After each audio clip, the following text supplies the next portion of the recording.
Okay, let's get started. We'll give people, if we've got folks in there, we'll give them another. Got anybody else in there? You good? Maybe we'll give folks 30 seconds to gather and then we'll get started.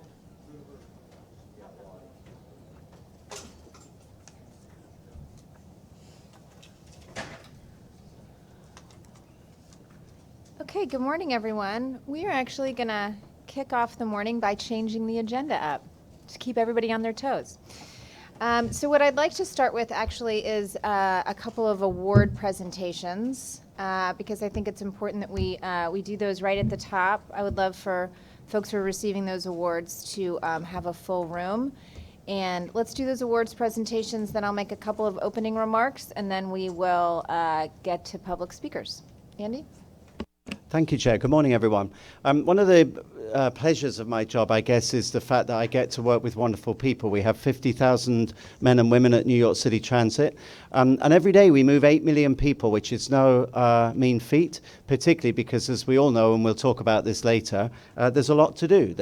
We're using old infrastructure in many places, and it's quite the challenge keeping New York moving. But the great thing is we have wonderful team members who, day in and day out, keep the service moving, but who also, on occasion, because of the nature of the business, step up and are truly heroic in what they do because they're well trained, but because they're passionate New Yorkers. They know what they need to do, and if they do see an untoward situation, they don't hesitate. They do the right thing, and it's only right that we should celebrate such people and not just say thank you, but also formally acknowledge where it's warranted, formally acknowledge people who really do go above and beyond, and we have 3 examples of that today. So with us today, sitting on my right over there, and we'll introduce them individually in a moment, we have service delivery train operator Anthony Marino. Anthony Marino, who's a signal maintainer. So I'm slightly confused there because there's also train operator Larry Marino. Can you please have slightly different names? Train operator Larry Marino, signal maintainer Anthony Menino, no relative obviously, and service delivery train operator Eric Boyo, all of whom have a lot of service here at Transit, and I think that's what gave them the skills, the ability, and the professionalism to do what I'm just about to describe to you. So let's kick off, first of all, with an incident that happened on Wednesday, August the 7th. So on that morning, maintenance of way signal maintainer Anthony Menino was working near the Newkirk Plaza station on the B&Q Brighton line, where he was alerted by customers to a woman standing on the tracks in what appeared to be a suicide attempt. Without hesitation, Anthony ran alongside of the platform while flagging the approaching Q train to stop. So there's a train coming. He knew what to do. He flagged it down and made that Q train stop. He jumped over to the track and waved down the train operator, his colleague, also here today, my colleague too, Larry Marino, whose train was about 1 car into the station. Operator Marino was able to quickly activate the train's brakes and was luckily able to stop it approximately 2 feet, just 2 feet in front of the customer. The train did not come into contact with the customer at any time. At the same time, Anthony calmly helped the woman up onto the platform and stayed with her to make sure she didn't go back onto the tracks, while Larry notified the rail control center and authorities for support. So by anyone's stretch of the imagination, I think that's amazing. So we'll come on to the second award in a moment, but I would like you to please join me in congratulating Larry and Anthony for a superb team effort.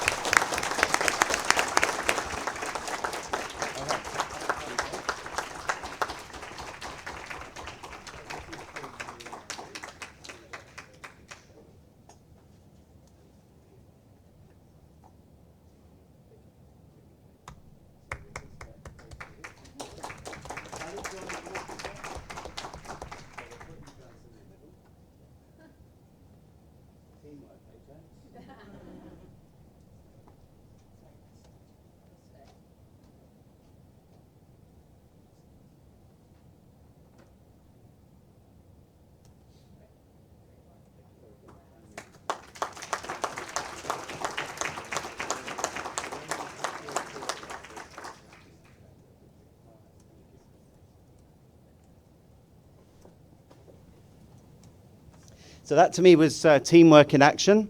And again, what I was saying to the guys just up the front there, for Larry and Anthony, I'm so proud of them, the way they calmly worked together. And I'm sure our post-event were quite shocked, but even so, they kept their cool, they worked together.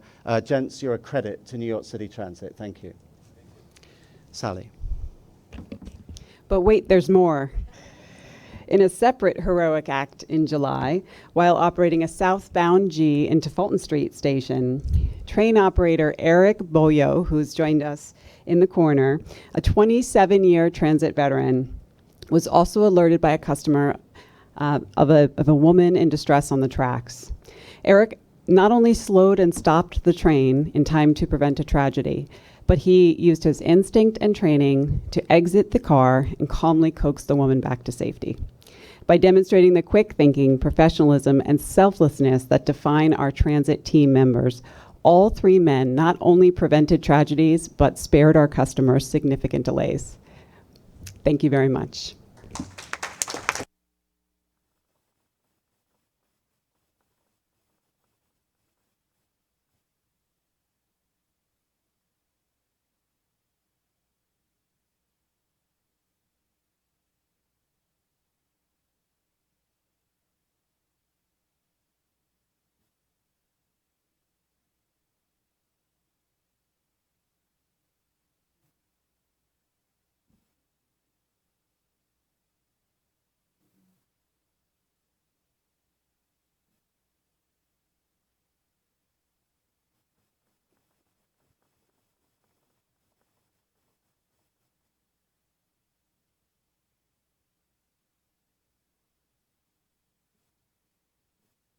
Thank you, Chair.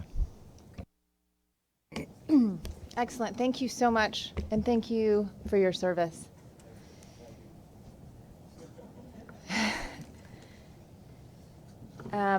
Okay, great. So I'm going to open with a few opening comments, and then we'll go to public speakers, and then we'll go on to the rest of the agenda. So first of all, I just want to make some comments on the capital plan. I am so pleased to see such a significant and aggressive investment in this system and the future of this system and this agency. So I commend the MTA for formulating a capital plan that, in my opinion, goes a tremendously long way to addressing many of the system's greatest needs. Of course, it's not perfect. No plan is perfect, but it's an excellent plan for, and it gives us a great, I think, path to approach the next several years. I want to go through a few pieces of the plan and just make a couple of comments. First, on accessibility, I'm particularly pleased that this plan is so aggressive on accessibility. At every board meeting and then in many other meetings that we're having on a day-to-day basis in this building and elsewhere, we hear about the accessibility issues in the system. It's frustrating to all of us. It's deeply concerning to all of us. And I want people to know that this board takes these concerns seriously, and there are many advocates. The entire board consists of advocates for doing more to make sure that this system is more accessible. Whether we're talking about wheelchairs, folks who are visually impaired, parents with strollers that they're trying to negotiate through a system. This board takes this seriously, and I am proud that we have pushed the MTA and pushed other decision makers here to be really aggressive on this front. We have a long way to go, obviously, but this capital plan, I think, gets us headed in the right direction, and I look forward to working on it with this board. One concern I have about the plan, which we will have an opportunity to talk about, is I feel like this agency continues to pay more and get less. It is not just a problem for the MTA, it's a problem for New York generally. This board had a cost containment working group that met before I became a part of the board, and I know many issues were dealt with in that cost containment group. Why do projects take so long? Why are they frequently over budget? Why are change orders so significant? And I think that the cost containment group probably touched on some of these issues of why are elevators so much more expensive in our system than any other system? Why is rolling stock so much more expensive in our system than any other system. But I think it probably is worth revisiting. And so I don't know what the answer is. I don't know if we should have a working group. I don't know if there should be some subgroup of the transit committee. I will have a conversation with Chairman Foy, President Byford. Let's talk about it. I am open to anyone on this committee who wants to be a part of it, and anyone from MTA management. But we have a ways to go on this, and we cannot continue to throw a bunch of money at elevators that for some reason are twice as expensive or 3 or 4 times more expensive for our city than for anyone else. And I know there are some things that we can't get over, but it's something that has come up again and again, and it comes up again in this capital plan. We've talked about this before in this committee, but I want to talk about buses for a second. The subway, even in its sort of darkest moments, is like the queen bee of New York City, the shining star of New York City. And the bus system doesn't get as much attention, but it is the workhorse of this city. And I am proud of how buses are treated in this capital plan as well. Anyone who has been paying attention to this committee for the last few months has seen how vigilant we have been about going after getting cameras on buses so that we can capture images of bus lane violators, ticket them, and then be able, and through that, expand bus lanes across the city. Craig has been focused like a laser on this. I have worked with him closely on it. I am really happy about the commitment to those cameras and the larger commitment to bus lanes and the expansion of bus lanes in this capital plan. I'm also very proud of the way the capital plan treats hybrid buses. We make a huge investment in hybrid buses, which I think is a important piece of the plan. So I want to say one more piece on transparency. I know transparency has been something that's been discussed quite a bit over the last few weeks. In my mind, this committee and this board generally does a pretty good job on transparency. I personally have committed to this to this committee being very transparent. We hear from a lot of public speakers. I have said publicly many times, I will meet with anyone. I will take anyone's phone call. I will take anyone's email. I reach out to our local leaders and ask for meetings. I reach out to our state officials and ask for meetings. I reach out to all kinds of folks who have skin in the game in our transit system to ask their opinion and to hopefully bring them in to be part of the solution. I actually think New York City does a pretty good job of this. There is ample opportunity for the public to voice their praise, concerns, issues with this capital plan from the moment it is out there until the moment plans are actually executed on. So I want folks to keep in mind that if the board takes action on the capital plan on Wednesday, that is not all she wrote, right? There is then a time before there is a time that it sits in front of the CPRB. There is then a time before the capital plan is actually executed. And to be clear, let's not kid ourselves. The capital plan is what we think could happen over the next several years. It's what we want to happen over the next several years. If everything is perfect, it's how things will be executed over the next several years, right? But it assumes that we won't have another Storm Sandy. It assumes that we won't have another catastrophic event. It assumes that our system will continue to behave in the way it has behaved. And that feels unlikely to me. So there's also moments when, as a board, we can say, we need to make changes to the capital plan, and we can pull it back, and we can make changes, we can make additions, we can make subtractions, because we have to be responsive to the world in which we're living in, right? As opposed to what we just hope will happen over the next couple of years. So this committee is committed to transparency. We want to hear people's viewpoints, but we also want to make sure this conversation goes on for some time. Finally, and hopefully I'm not being too long-winded here, the operating budget.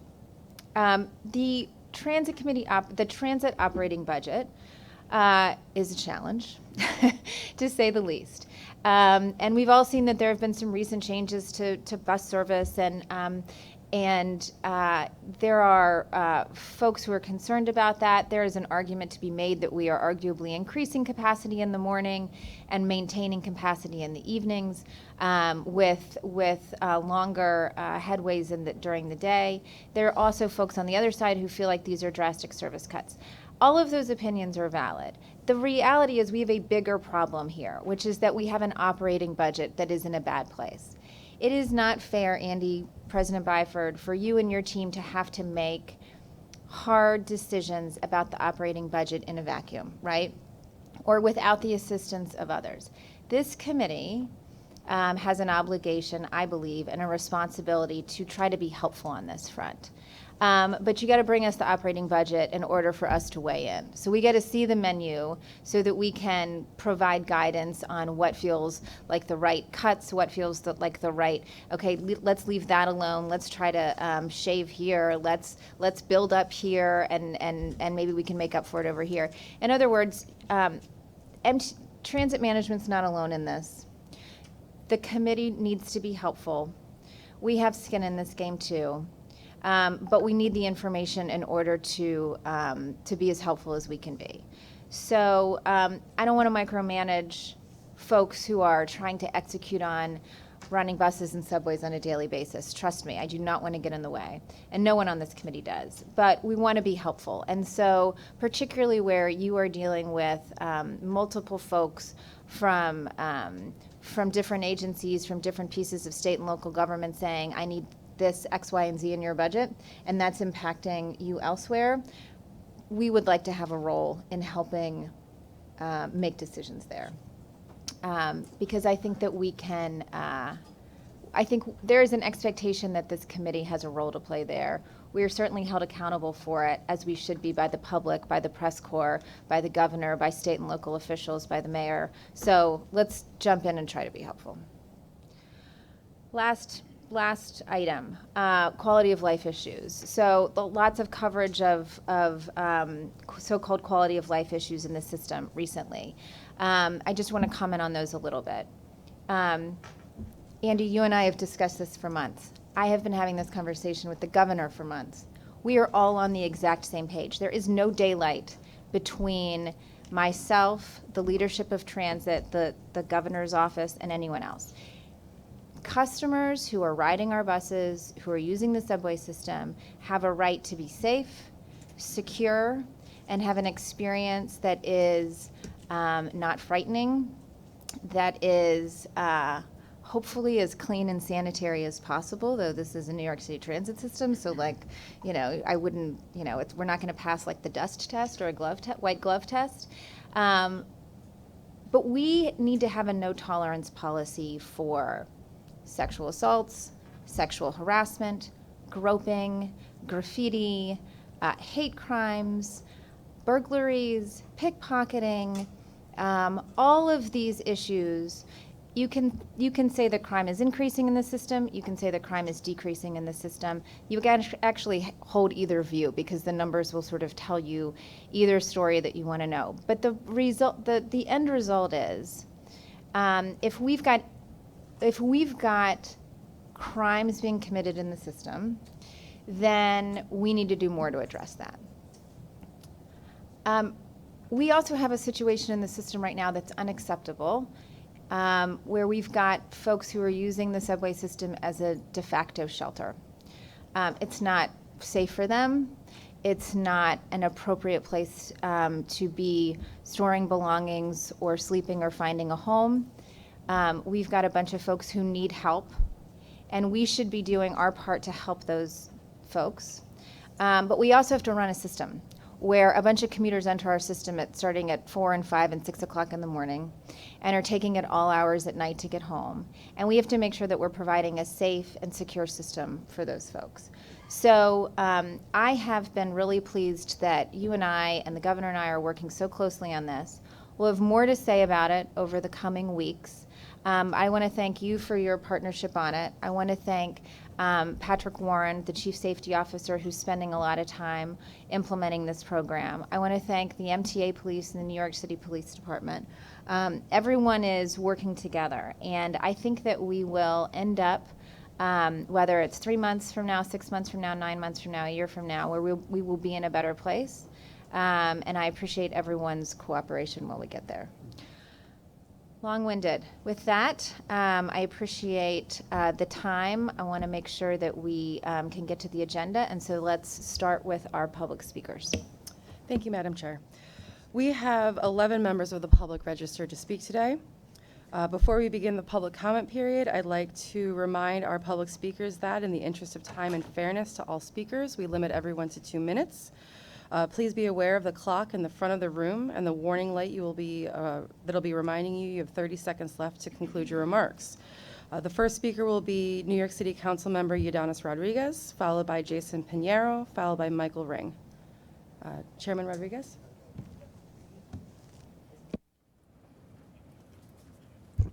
Good morning, everyone. Thank you to the New York City Transit President and the BIFIN, who have brought a new leadership in New York City that is not shy or afraid to listen to the frustration of the riders, and to all the board members, especially the last news one that we have that speaks so loud and clear about on behalf of the riders. Of course, I will be here most likely when the full board will be voting, but today I just wanted to pass by because of the bus services. I know that you guys are in a difficult situation because we have a good capital. We have in front of us a decision that you will make on the capital plan, but when it comes to the operating budget, just think about 2009. Riders are still feeling the cut of those services that happened in 2009. We have not been able to recuperate. So my word is encouraging all of you to please advocate together and calling to my colleague in governments at the city and the state level, those of us that had to play that role, to understand that we cannot make any cut of services to our buses. And also the underserved community. Just go to 181st and San Nicolas Avenue and look at to those 4 or 5 buses moving from Northern Manhattan to the South Bronx. Those buses go to places in the South Bronx or other places in the Bronx that there's no trains. That a teacher had to walk 10 blocks from the train station to the school. That someone that needs to work, they just rely on the buses. So I just hope again that in this difficult situation, first of all, I would like to encourage everyone, those in government, but those in the private sector, to understand that yes, congestion price will create a permanent source of revenue to the MTA, but this is not enough. We need to bring additional federal funding. We need to bring additional other sources where the private sector also should make the contribution. Again, my bottom line is about let's celebrate the capital plan, but let's work harder to reduce or eliminate any cut of services to the whole system, especially to the buses that mainly connect underserved New Yorkers. Thank you. Thank you. Our next speaker will be Jason Pinheiro, then Michael Ring. Good morning, Transit Committee. Let's see. This month, let's say I have seen several things during the summer that makes me want to puke. And why is that? Because we have seen people throwing litter into our tracks. That's horrendous. And this morning, on the 4 train at Kingsbridge Road, a person got killed at 8 o'clock in the morning. Why we don't have suicide prevention signs on the subway like we have in Staten Island?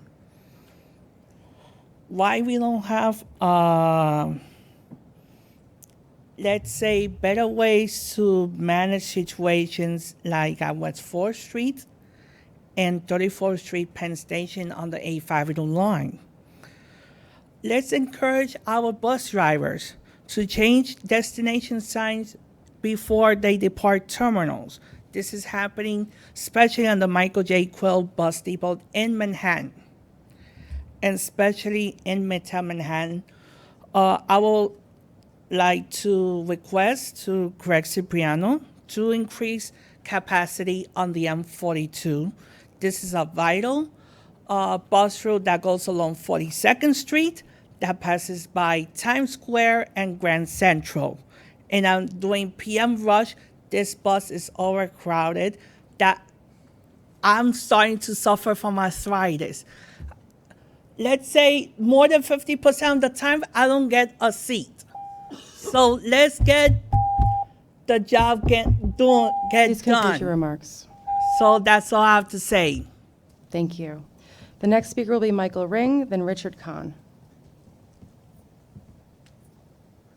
Hi, my name is Michael Ring, and I'm a New Yorker with a disability.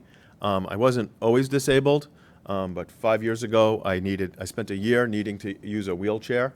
What happened to me, I hope no one in this room ever needs to use a wheelchair, but you should know that the subway system is absolutely useless to people who need to use wheelchairs. And the proposed budget will improve it to practically useless if you need to use a wheelchair. I would implore this committee to bring elevators into every subway station, to every platform as soon as possible. I know it will cost an enormous amount of money, but I think back to history, 60 years ago, no one went to Staten Island. And then they spent a lot of money and built that bridge to Staten Island, and then everyone went to Staten Island. So maybe if you spend a lot of money on elevators, you'll start to see people in wheelchairs using the subway system. Right now, people in wheelchairs are isolated in their homes. They can't get out of their communities. It's an investment. Eventually, you're going to put wheelchairs in every subway station. So I would just say, get it over with, bite the bullet, borrow the money, spend the money, put the elevators there, and we can get to, people in wheelchairs will be able to get to where they want to go and be productive members of society, because we want to be. Thank you very much. Thank you. The next speaker will be Richard Kahn, followed by Rachel Foss. My name is Richard Kahn. I was up here before. I didn't hear anything about it. We do need an elevator, but excuse me, we do need an elevator connecting the R to the F on 4th Avenue. I've seen people stop, take a breather, go up the stairs, stop, and take a breather. And if any wheelchairs, there's not wheelchair accessible, that's the first thing. The second thing is 18th Avenue is not too far. McDonald and 18th Avenue is not too far from Bilski House. There's no elevator, there's no elevator on 18th Avenue and McDonald, which we need. There's no elevators between Coney Island and Church Avenue on the F line. We do need elevators or escalators that will accommodate wheelchairs. Like Mr. Ring says, they are trapped in their house, in their homes, and they can't get out. And some of them were denied by accessoride. That's all I have to say. Thank you. The next speaker will be Rachel Foss, followed by Murray Bowden. Good morning. My name is Rachel Foss. I'm the Senior Research Analyst for reInvent Albany. We advocate for more transparent and accountable state government, including for authorities like the MTA. I'm here to raise concerns about two issues. First, we strongly question the need for the MTA to hire 500 new police officers, given the 2,500 NYPD officers assigned to patrol the subways and buses, and 783 MTA officers patrolling commuter rail, bridges, and tunnels. We ask that the MTA provide detailed budget information to ensure that the full long-term costs of this major expense are known to the board, elected officials, and public before a board vote on the 2020 budget. Two, we are still digging into the full, more than 200-page and nearly $55 billion 2020-24 capital plan, which was released less than a week before the board's vote Wednesday and without a 20-year needs assessment. However, we can already see the MTA lacks the capacity to spend the $55 billion for the plan in 5 years and probably won't finish after 10 years. The 2020 plan does not include start and completion targets, and given the tens of billions of overlapping funding from previous plans, it is hard to know which projects will be built first. We will speak to this issue further at the Wednesday meeting and the need for an implementation plan. Regarding police officers, the MTA already has a large presence. It is served by about 3,300 officers from the NYPD and MTA. The proposal to hire 500 new officers comes as the MTA is proposing cuts to bus service has already cut train cleaning jobs, leading directly to trains being pulled out of service and subway delays. The July 2019 financial plan does not account for these new hires. Citizens Budget Commission has estimated that the 500 new officers will cost $41 million in the first year, growing to $96 million by the 10th year. Therefore, we ask for the MTA to provide a budget to the public as soon as possible. The MTA has said the 500 new officers would largely be funded by the DA's office. However, this seems impossible because the July announcement announced $40 million over 4 years. This is only $10 million a year. And further, this is supposed to support enhanced technology, infrastructure, and aid in research. Please summarize your comments. Thank you very much. In sum, we ask that a budget be provided as soon as possible to the public and the MTA board. Thank you. Thank you. Our next speaker will be Murray Bowden, followed by Kevin Zhang. For years and years and years, people got their information from newspapers. There were newspapers all over the city. Today, they're virtually all gone. Our information comes from our smartphones. MTA has created all kinds of excellent apps, whatever that means, that give you the information you need to know about anywhere you want to go. So that the transition from printed schedules for buses on poles doesn't work anymore because it restricts the ability to quickly update the bus schedule with new information. If you find that there's a problem on one line, you can change it. If you find there's a need in another area, you can change it. And yes, there will be some people who will have a problem, but people have a problem all over. Anything that changes creates a problem. But Andy should be, I can't get the words out. You should be complimented on the ability to go forward, look forward, and be flexible. This is a world of flexibility. We need to be able to change quickly. The rules that we're operating on, some of them are outdated. Sarah, you were there in Washington. Those rules are outdated, and it's your responsibility to assist these people to learn how to change them more quickly. How do we do it? I have no idea. As you can notice, I'm making mistakes, and I need help because I know I'm going to make mistakes, and I need some backup. I'm getting older. Many of us are getting older. And let me tell you, it ain't easy. And I'm embarrassed at some of the mistakes I make. It's your responsibility to take care of people like me and a lot of other people who need help. Flexibility, which Andy is using, is the way to go. Thank you, Andy. Thank you. Our next speaker is Kevin Zhang, who will be followed by John DeLuper.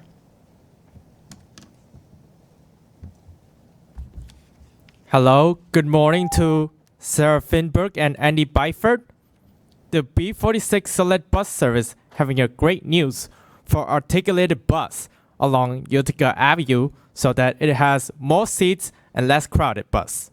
Also, the B46 Select Bus Service needs to extend between Malcolm X Boulevard and DeKalb Avenue and Williamsburg Bridge Plaza in both directions during weekdays and weekends.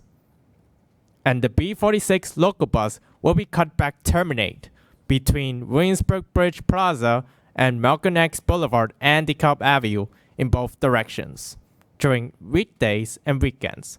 But the B46 local bus will continue to terminate at Williamsburg Bridge Plaza during late nights only. Thank you and have a nice day. Thank you. The next speaker is John DeLuper, who will be followed by Lisa Daglian. Okay. Good morning, everyone. Thanks for taking the time. I just wanted to bring up a few issues. I read through the board minutes, but there's a couple issues I've experienced that have kind of given me cause for concern, and I figured to bring them up at this forum. So first, read through about weight assessment and measures like that so that people aren't waiting too long. But on the 15th, we had a big issue where a couple of my elderly neighbors were stuck because the B9 bus kind of disappeared around 11th Avenue and the Bay Ridge bound one. There were announcements in all the apps, but these are senior citizens, and unlike the previous speaker, they weren't using the apps. They were looking for printed information on the signs. So they ended up waiting an hour, and just by coincidence, we happened to be there and see that, and we're following the app and seeing trains disappear, or not trains, buses disappear, and they ended up taking car service, but it was really a disturbing event, and I definitely would urge the MTA to continue to work on their communications improvements for situations like that. I would also talk about, when they talk about service delivery in the book, I'm reading between 75 and 98% on-time performance, and the buses I use don't feel like that. The B37, for instance, oftentimes, thanks to the apps, we can tell that buses will leave the terminal at the same time, and when that happens, then the bus only runs every 20 minutes on weekdays, every half hour on weekends. It means that you could be waiting between 40 minutes and an hour for a bus, and especially for me, I'm a parent. I sometimes, have my 3-year-old who's, we rely on the bus to get around, and for my neighbors who are senior citizens, they also rely on the bus, and for them to wait that long is really something that I would urge the committee to continue to work on. All right, thank you. Thank you. The next speaker will be Lisa Daglian, followed by Joseph Perez. Good morning, everyone. My name is Lisa Daglian. I'm the Executive Director of the Permanent Citizens Advisory Committee to the MTA, or PCAC. On Wednesday, you'll vote on a $50+ billion capital plan that will include new subway cars and buses, new signals and facilities, and finally hope that transit riders will get the 21st century system they deserve. We'll have more to say about that on Wednesday. But juxtaposed to these critical infrastructure investments is the specter of service guideline adjustments, service cuts, which Chairman Foy raised at the August 16th Emergency Board meeting. We don't know what the reductions will look like, but we do know that cutting service on subways and buses is exactly the wrong thing to contemplate, despite the authority's budget woes. We spell out our concerns in an op-ed that appeared in Cranes Online last week, and I have copies. We did ask that it be distributed to the board. Earlier this year, we all worked together in support of congestion pricing with a successful campaign predicated on raising much needed money for Fast Forward, Long Island Railroad Forward, and Metro North Way Ahead. Finally, a dedicated new funding stream to support transit. Unfortunately, no dedicated funding has been secured for operating the system, actually running the trains and buses. The annual shortfall is expected to balloon to almost $1 billion by 2022, and now the MTA is looking to cut its way out of red tape, much as it did in 2010. 9 years later, the city is still suffering those effects. We may never see another V train or restoration of lost Staten Island buses. The MTA's own review of those cuts concluded that service reductions did result in customers losing access to transit services. But impacts could be much worse this time. Congestion pricing program aims to get people out of cars and into transit. That means there has to be service to get people where they need to go. Cutting service is not the answer. We offer several solutions on our website, pcac.org. We cannot afford to cut service. We cannot afford to get caught in a transit death spiral. Our economy will suffer, but riders will be the biggest losers. Thank you. Thank you. The next speaker will be Joseph Perez, followed by Jonathan Solomon. Good morning. They should, for our wheelchairs, our electric wheelchairs, they should have some of us go to the companies and show them how to put us down in the wheelchair. I mean, the tie downs, because the tie downs, the old tie downs are getting messed up with our chairs. And if the drivers don't know how to tie them down, I show them how to do it, and they get mad. They do get mad, and plus, they should give us more time, because we gotta come from different places we gotta come from. They give us 15 minutes to come, or 12 minutes or whatever they tell us that they're on the way.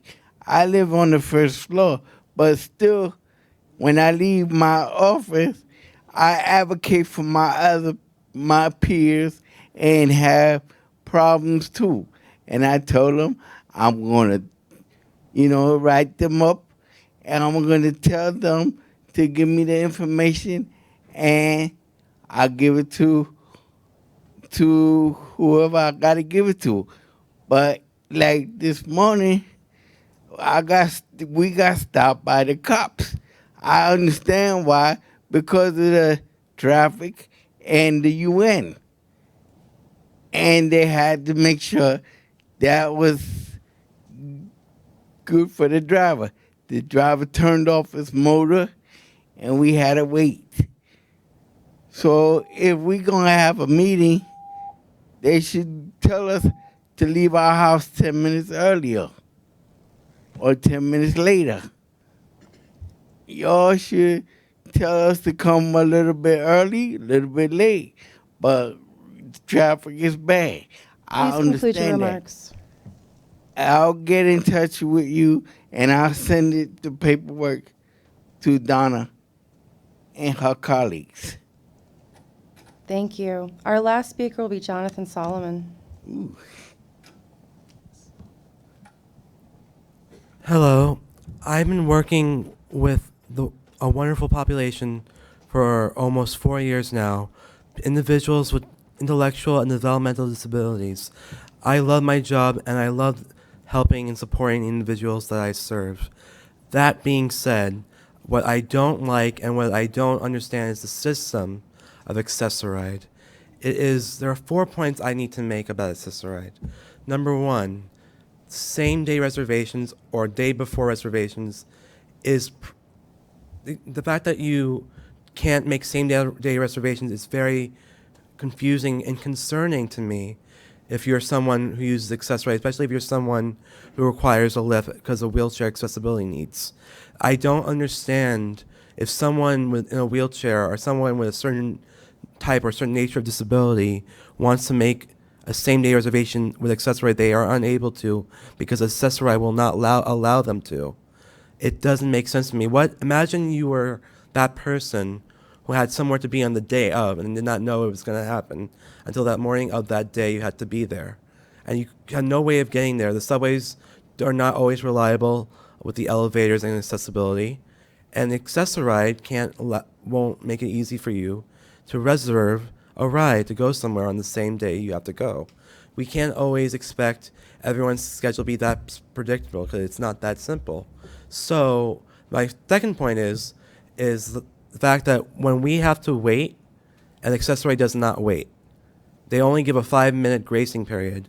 That does not make sense that they get 5-minute gracing period, but we have to be early. There's something wrong with that to me, the customer service. That's the third point I want to make. A lot of the Access-a-Ride people, the staff, don't have good interpersonal skills. They're often very rude and abrupt. I've seen people on the phone be abrupt. I've seen people, the drivers as well, and the agents. And finally, I want to mention that a lot of the Access-a-Ride drivers don't know the system like some individuals I support know. The individuals I support with disabilities know more than the Access-a-Ride drivers do. Today, Please conclude your remarks. one last thing. Today, an Access-a-Ride driver did not know that you can have the participant's phone number for the driver. He said they're not allowed to call the participant. There's something wrong with how they don't know certain things. The training needs a lot of improvement. So think about this and please consider it in your next future endeavors. Thank you. Thank you. Madam Chair, that concludes the public comment period. Okay, thank you so much, and thank you to our public speakers. I would like to ask for a motion to approve the minutes from the July New York City Transit and Bus Committee meeting. Second? All in favor? I thank you. Are there any changes to the work plan?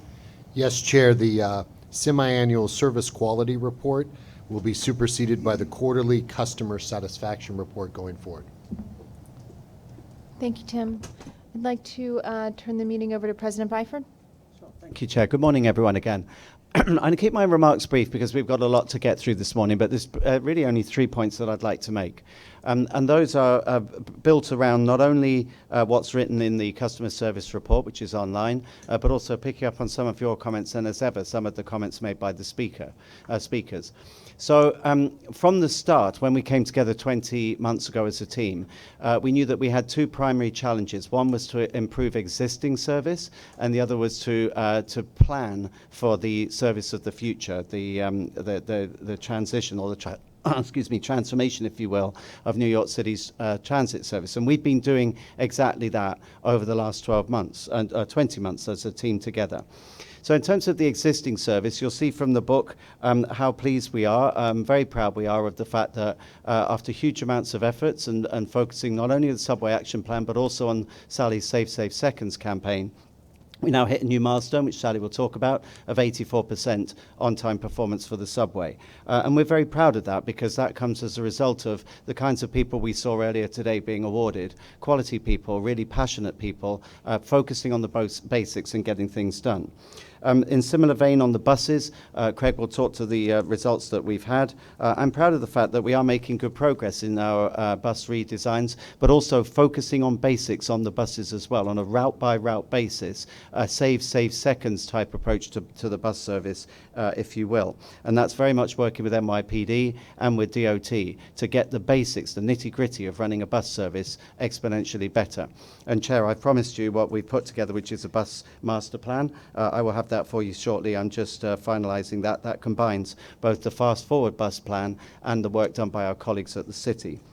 And Accessoride still remains a challenge. Just picking up on what the last speaker said, and Alex may be wanting to comment on this, we have committed and we've already started to putting every member of staff through sensitivity training. And that's 50,000 people, myself included. We are determined to drive up not only the quantities of Accessoride service, but also the qualitative aspects, hence giving everyone training, which is something that's never been done before.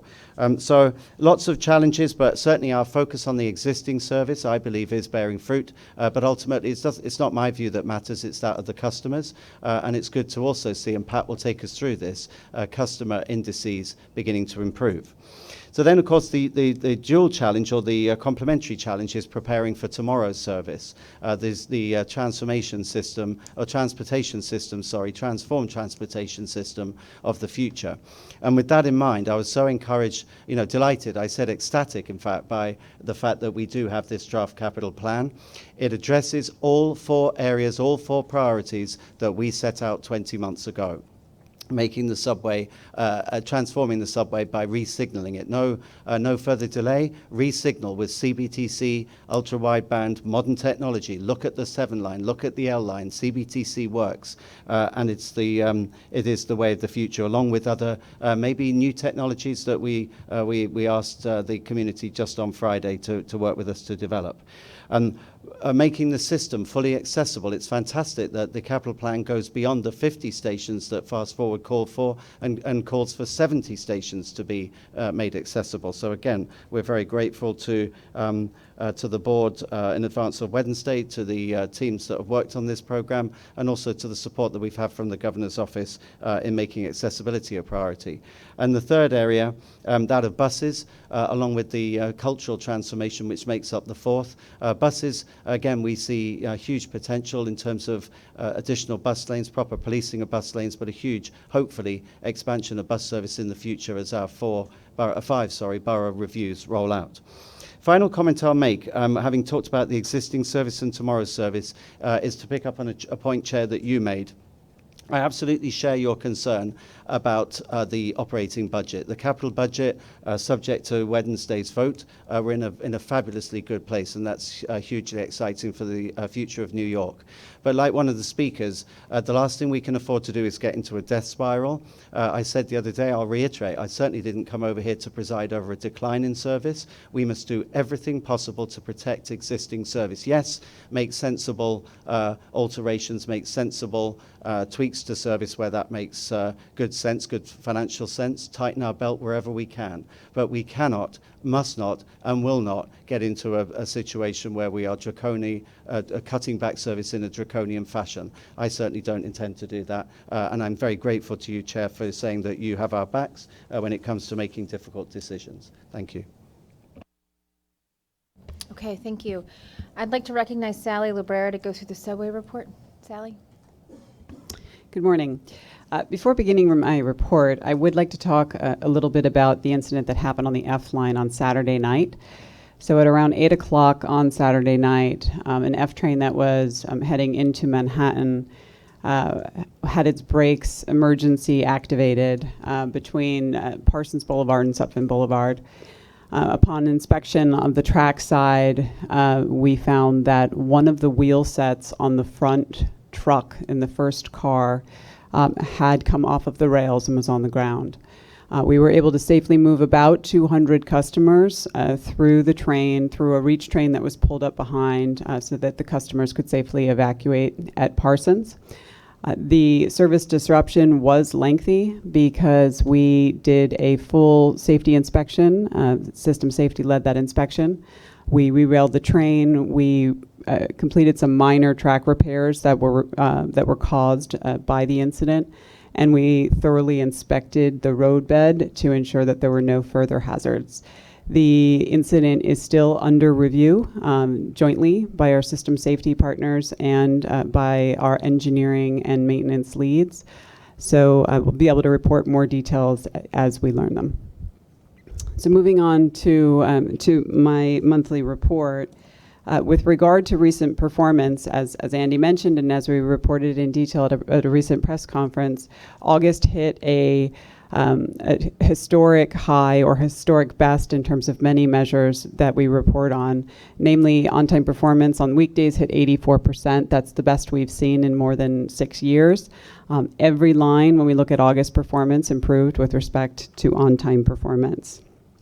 We also saw that a number of our customer-focused metrics, namely customer journey time performance in particular, were all at their all-time best since we began tracking 4.5 years ago.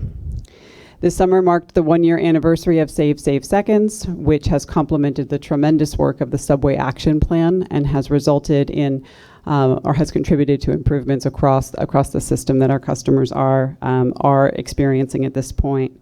Our speed team has recalibrated hundreds of slow clearing signals and has removed overly restrictive speed limits in 160 locations in the system, and all of that work continues.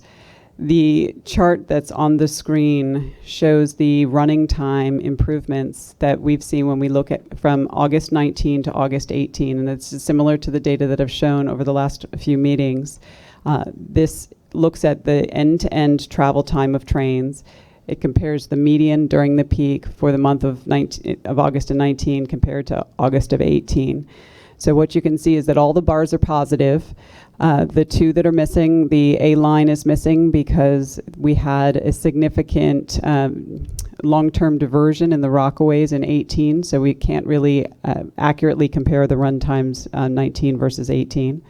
And the L line is essentially flat because it's operating under ATO in August of 18 and under ATO in August of 19.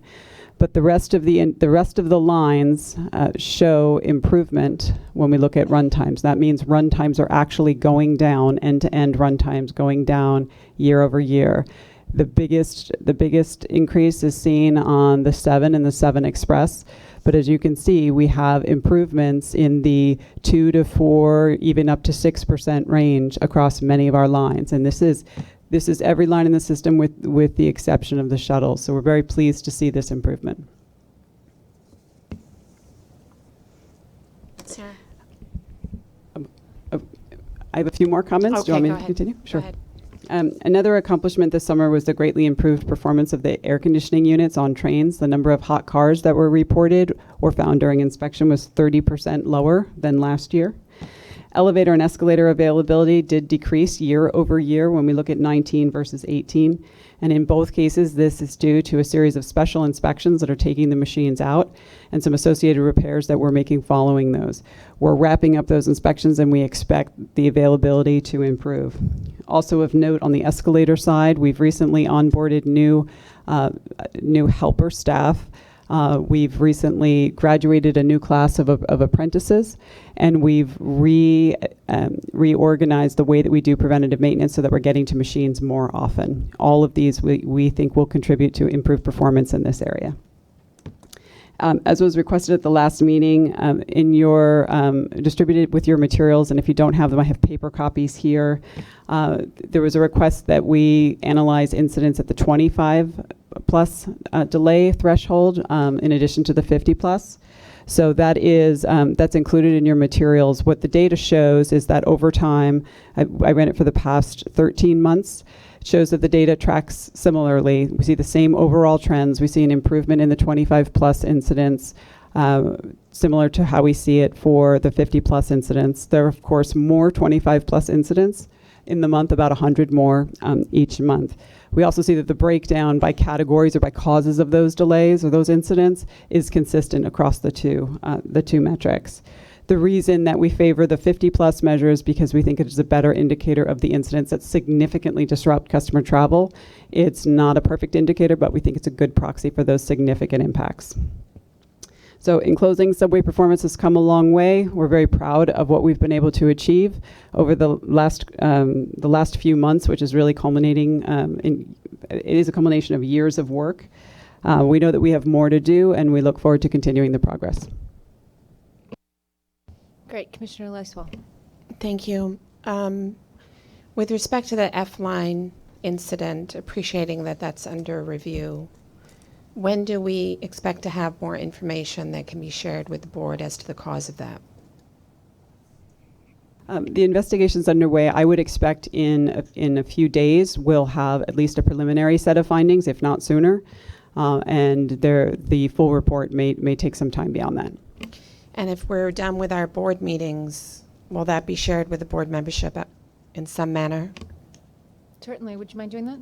Not at all. That'd be great. Thank you. And just while I still have the microphone briefly, in July, I requested some kind of a cybersecurity briefing, whether in executive session or if the full board doesn't want it, and if we could schedule that, I'd really appreciate it. Thank you. About that, and we will get to that ASAP. Okay. Thank you. I promise we've not forgotten about it because I asked folks this week, when can we do that? So we are on it, I promise. Commissioner Glucksman. Yes, going back to Andy's statement about the sensitivity training, could that be made available to board members if they were interested in participating? I think that we hear enough complaints from the public about this, and it would be nice to participate. I for one, would be interested. Thank you. Sure, we'd be happy to happy to share that. I'll get that out to the board. Okay, Veronica.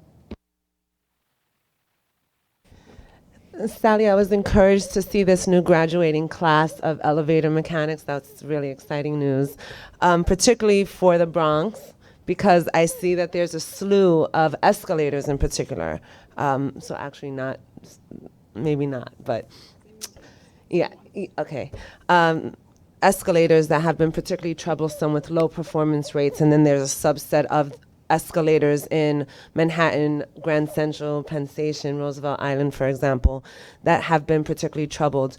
Are those by chance the same contractors or maintainers? Or So what are the challenges is the essence of the question. Sure. So there are a number of challenges in the elevator and escalator area. The maintainers that service our machines are trained to do elevators and escalator work. We onboard them with skill sets and then train them on the different types of machines that they work on. So the staffing enhancements that we've been making will benefit both elevator and escalator maintenance.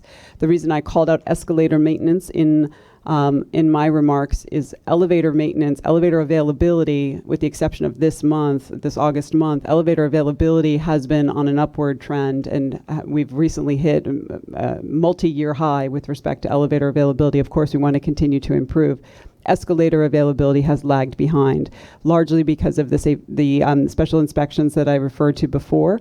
That did require a lot of downtime for the machines and some associated repairs.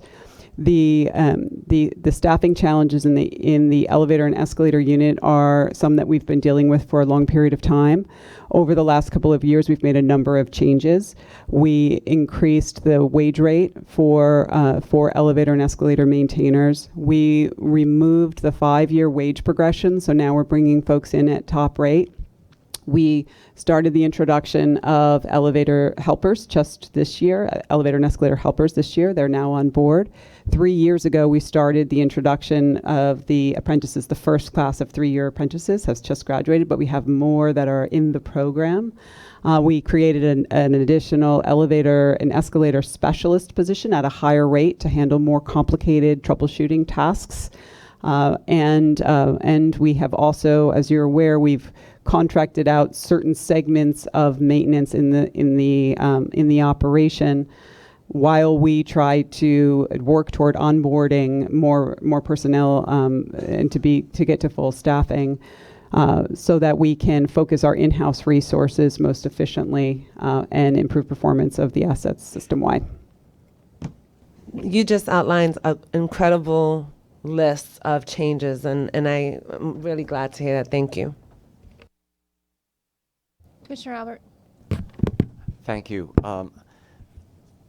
I wanted to congratulate Andy, Sally, and all members of the team for these amazing on-time performance numbers. Even if you look at the legacy numbers, they're amazing on page 79. Virtually every line. Whatever you had to do to keep this up, it's obviously having an effect. People are coming up to me and saying, wow, you know, the subways really are getting better. I'm not waiting as long. And the dwell time, thanks to the safe seconds in every station, much, much more quickly. So it's obviously building on every station where you're saving time. It just catapults into real savings on the entire run. So congrats on that. I do have one further question on the F train incident between Parsons and Sutphin. Do you know if that was R46 or R160 equipment? It was 160. Okay, thank you. May I just make one comment, Chair? Thank you for your kind comments about the focus on performance. I mean, in my experience, it'll oscillate a little bit, but I think we're now pretty confident that 80 is the new norm. 80 plus is the new norm. We're determined to keep it at that level. And as you saw from the graphs, that's fueled by lines like the 7, where now that we're on modern signaling end-to-end, it's customers constantly come up to me and say that the spacing with ATO, which CBTC brings, automatic train operation, that really has made a difference. So, again, I'm so excited about the capital plan and the fact that we will be re-signaling with CBTC 6 lines in the first 5 years. It's going to make all the difference. If you look at the statistics, even the number 4 and the 2, which do not have CBTC, are way up. Okay, any other questions for Sally? Okay, thanks, Sally. I'd like to recognize Jano Lieber for a presentation on the L Tunnel project, please. Sure, and time is short, so I'm going to go very fast. We just wanted to do a quick update. Andy and I will participate together on this project, in part because it's important progress, but also because I think it hopefully it typifies the sort of technology innovation and aggressive project management that we want to be keystones of the new legislatively mandated reorganization of how we do things. First of all, one of the big innovations of this project was separating the cable from the bench wall altogether, which allows us to more easily maintain the condition of the cables, and it's an insurance policy, obviously, against a future natural disaster along the lines of Superstorm Sandy. So that has been effectuated pretty quickly. The orange material you see on the right is the so-called FRP, which is the technology, the innovation in how we stabilize rather than demolishing the whole bench wall. Using this new age modern material, we were able to stabilize it in place. And I want to emphasize, this is not a temporary fix, it is a permanent solution. That material has a well in excess of 100-year life, and together with the monitoring system that's going to be put in place, fiber optic monitoring system, we're going to be able to make sure that it continues. The pumping systems have been dramatically upgraded. 2 pumps that will do in excess of 1,100 gallons a minute, 2 that will do close to 300 gallons a minute, and of course, most important, all the controls are out of harm's way, out of where the flood line hypothetically could be in the future. Tracks and ties fully installed. Together with what Transit has been doing on their own, we are talking about a massive deployment of continuously welded rail, which not only is more comfortable, but allows you to run trains much faster. New tiling in the stations. I think all of us who use the system and stations that have a little antiquated finishes welcome that, and obviously it conveys the sense that we have invested in the system. You're going to see the mosaic as well be upgraded.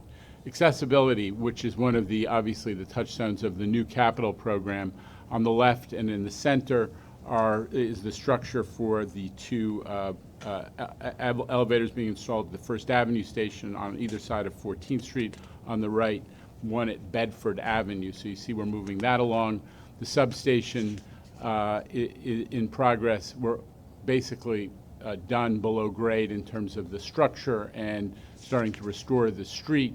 So the systems are going to go in, but that's on schedule as well. And Andy's going to talk a little about the specific accessibility. Sure, and this, as you know, is a passion of mine and a passion of ours as a team, so it's very exciting that in addition to the repairs that we had to make, namely repair the damage wrought by Superstorm Sandy, we will be making fundamental accessibility improvements at this key station. This is such a key interchange station for us. So the L platform and the F&M platform will be made accessible at this station.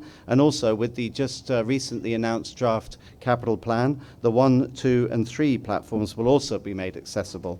And we will manage this as one project to increase efficiency and do it in phases with, just as promised, the L platform accessibility scheduled for completion first.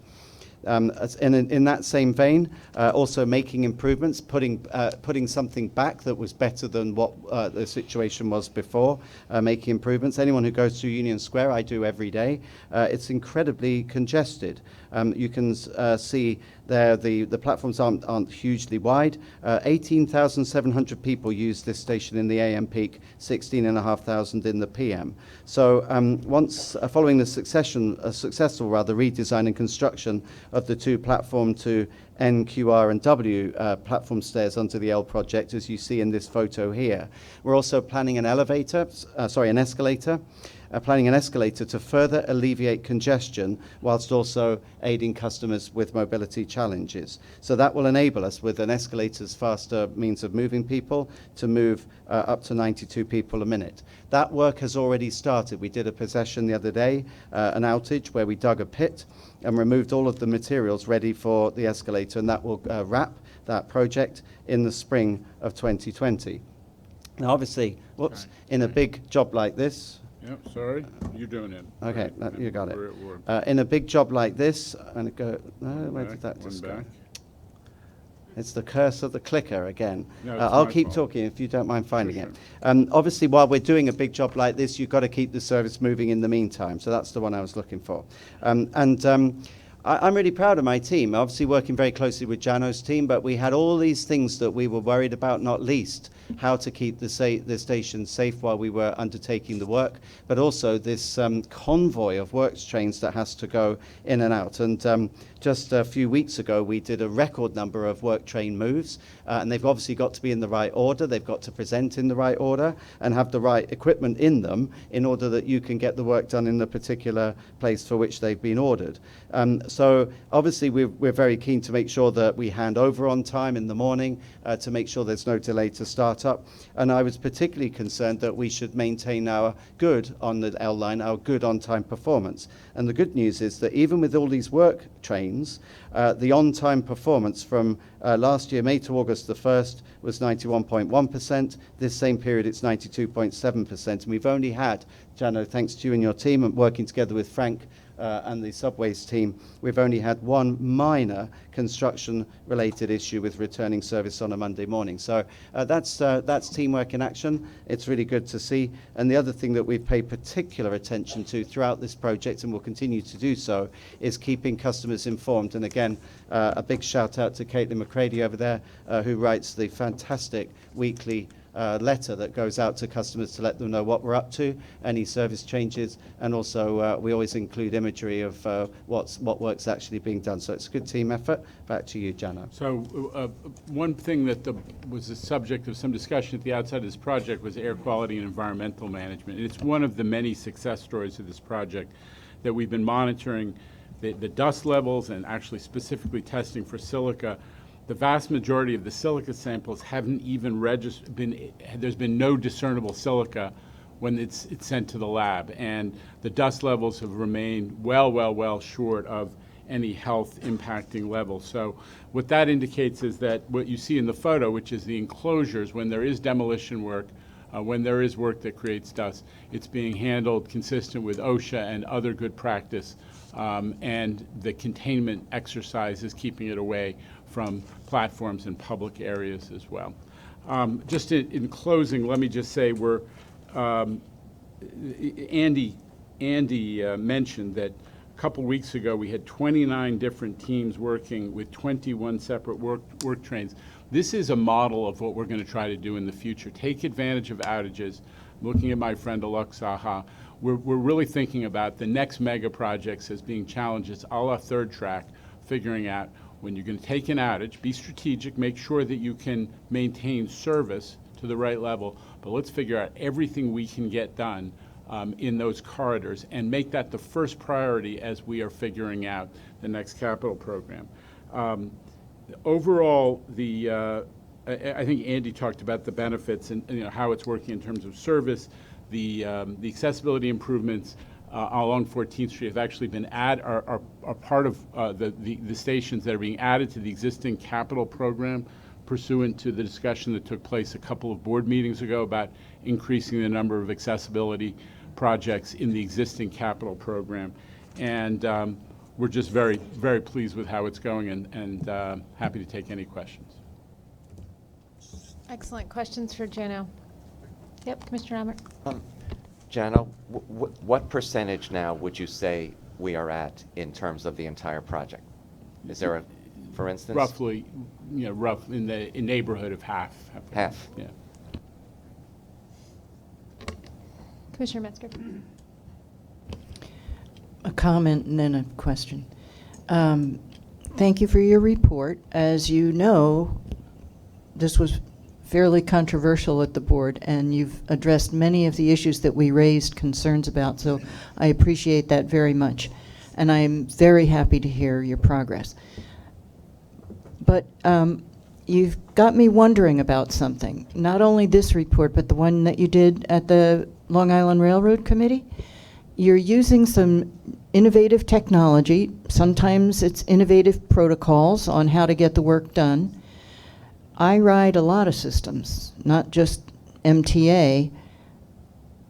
Are you able to expand or make other agencies, not MTA agencies? I know you share information amongst the agencies here, but there are other agencies that are struggling, and some struggling even more than we are.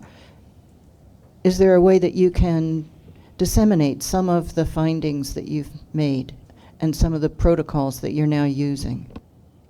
It's an interesting question. I think that we're going to have to develop lessons learned, both good and bad, from our recent experience on some of the projects that have gone well, like this one, and projects that haven't gone as well, both for ourselves, but also to frame our project approach for the next capital program. I mean, we have, as everybody said, a huge amount of work in front of us. So we're going to have to develop a series of strategies to make sure there are more successful projects than unsuccessful. In doing that, we're going to be working with project management experts. It's no secret that one of the things that I've raised is that we hire a lot of very capable engineers, many through the civil service process. We don't generally hire project managers. We don't generally cultivate a culture of project management historically. And I think we need to do more of that. Part of that will be working with both academic institutions like those that were brought together by the governor at the technology conference last week.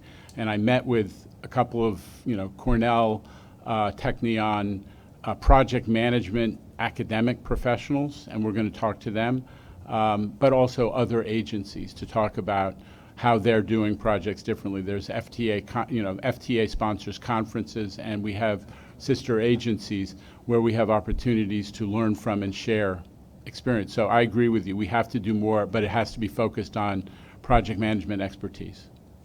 Thank you. I think the board would be interested in some of your lessons learned, both those that have worked and those that haven't worked. Any other questions? Okay, perfect. Thank you. Thank you, Jana, very much. So I'd like to recognize Craig Cipriano for the bus and paratransit report. And Craig, if you would not mind, would you please start off your remarks by addressing the report in the New York Daily News this morning about the asbestos incident in East New York? Absolutely, Chair Feinberg, and thank you. So what I'd like to do first before I go into my report is brief this board. I'd like to get the information out to the public, and most importantly, get the information out to my employees to let everybody know that if there was any health risks at East New York, right, I, as the CEO of buses, would not allow that, and we would take swift actions, okay? The anonymous allegations that were reported this morning contain clear inaccuracies and mischaracterizations, and I'd like to set the facts straight right now. So, many old buildings in this city and around the world do contain asbestos. But in and of itself, undisturbed, asbestos does not provide any health risk. I just want to start with that, okay? We have repeatedly tested and surveyed the facility at East New York to ensure that the conditions are safe for the employees that work there. Most recently, as of August 15th, and I'm holding the report here, I have the report in my hands, that as of August 15th, an independent outside consultant tested for airborne asbestos and reported back that it was below detectable limits and safe. New York City Transit, both bus and subways, working very closely with my partners at the Office of System Safety, where I look at Barbie Deal, has had a decades-long asbestos management program. And when we have conditions that warrant it, we work with System Safety, who works with an outside consultant, an expert consultant license, who oversees third-party contractors that mitigate those type of conditions. Okay, so we have a well-laid-out asbestos management program that has been in effect for many decades. In each case, when these conditions exist, right, we work very closely. We bring in the experts, and we communicate with our employees. Okay. Lastly, I want to assure this committee, I want to assure the public, and I want to assure again my employees, right, that if there was any unsafe condition at East New York, we would immediately take the actions necessary to make sure that the area is safe and that it is a safe working environment for everyone. Okay.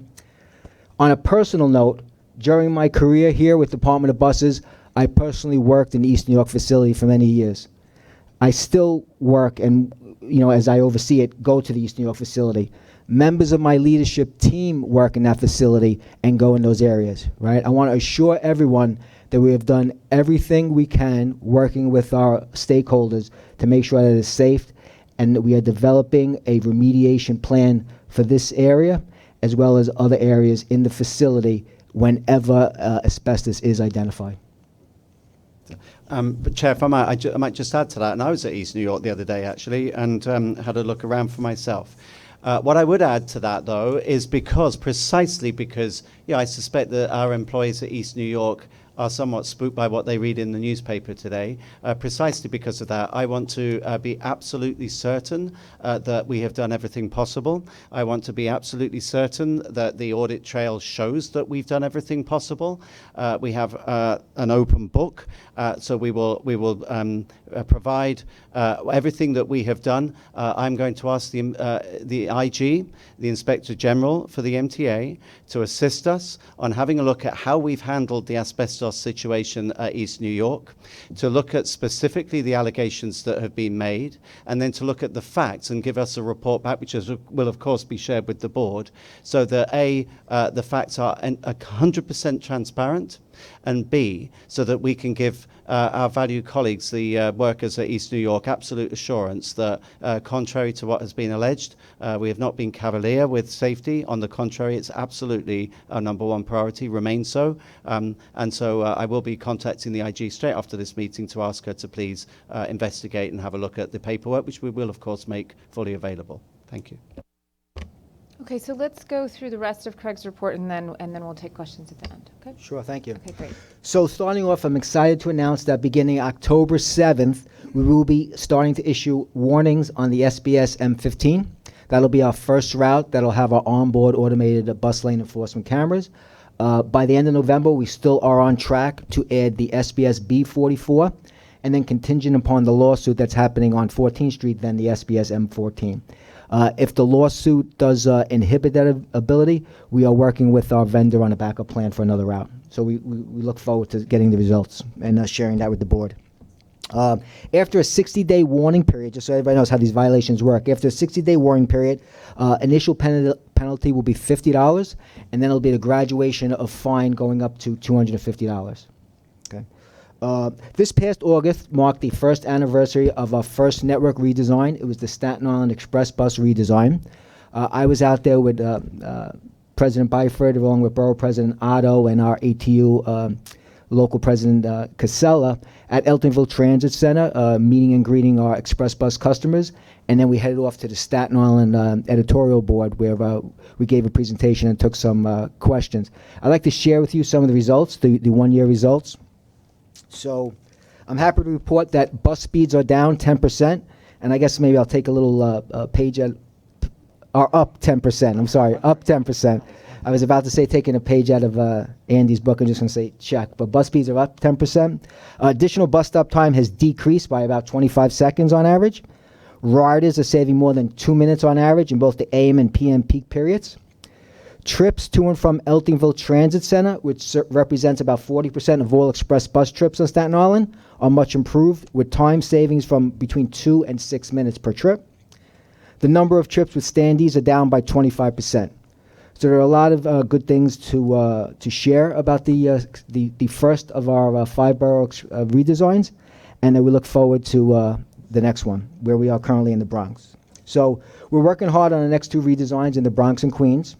Last month, we released the existing conditions report in Queens, and next month we'll be issuing the final Bronx redesign plan, and Pat will have more to say about our outreach for that plan later on. Similar to Sally, I want to share some good news as far as air conditioning performance for the summer. I want to commend my team for a 56% improvement in mean distance between air conditioning related failures. So in 2018, we averaged 76 failures per day when temperatures reached above 80 degrees, and this year we were down to 67. So, showing improvement, and we look to build upon that for the next AC season. Lastly, we continue to focus on near-term tangible service improvements, as Andy has asked us and tasked us to look at low-hanging fruit, and we look ahead to work with PD and DOT. So recently we added some extra focus on overnight service when traffic is less and we feel like we have a better opportunity to really make some market improvements. And we've seen between 34 and 56% improvement in buses arriving early. So buses are arriving more to the schedule, and we'll continue to focus on that. And then lastly, we see some improvement on the 125th Street corridor as we focused on the SBS 60 and other routes, and we're hopeful that we'll take that same type of focus and bring that across the system. On to paratransit. Ridership in You know what, Craig? Before you go to Sure. paratransit, why don't we see if folks have questions on buses, and then we'll go to paratransit. Any questions for Craig on buses? Commissioner Albert. Yeah. So in your last statement, you said during the overnight service, you're finding the buses are arriving early. Does that mean they're exceeding the printed or electronic schedule and leaving early? Yes, so that's what it means when there's less supervision on the overnights and traffic is not as bad as during the day. It's congestion. The schedule is allowing too much time in the schedule, and what we're doing is we're asking bus operators to maintain schedule, and then we'll be feeding that back to schedule so we can improve upon those schedules. Thank you. So the first piece is just to maintain current schedules. Great. Any other questions for Craig on buses? Okay, great. Let's move on to paratransit. Okay. On to paratransit. Our ridership in July represents an 8% increase from last July. Performance has improved since the transition from advanced reservation e-hail to enhanced broker earlier this year. To date, we have over 480 new paratransit vehicles delivered. We expect to have a total of 700 by the end of this year, representing a replacement of 40% of our fleet. And that concludes the bus and paratransit report. Just one note, Alex will have some further updates on the paratransit side. Any other final questions for Craig? Okay, thank you so much. All right, I'd like to recognize Alex Elagudin for the accessibility update. Alex? Sure, thank you. I'm super excited with the update this month.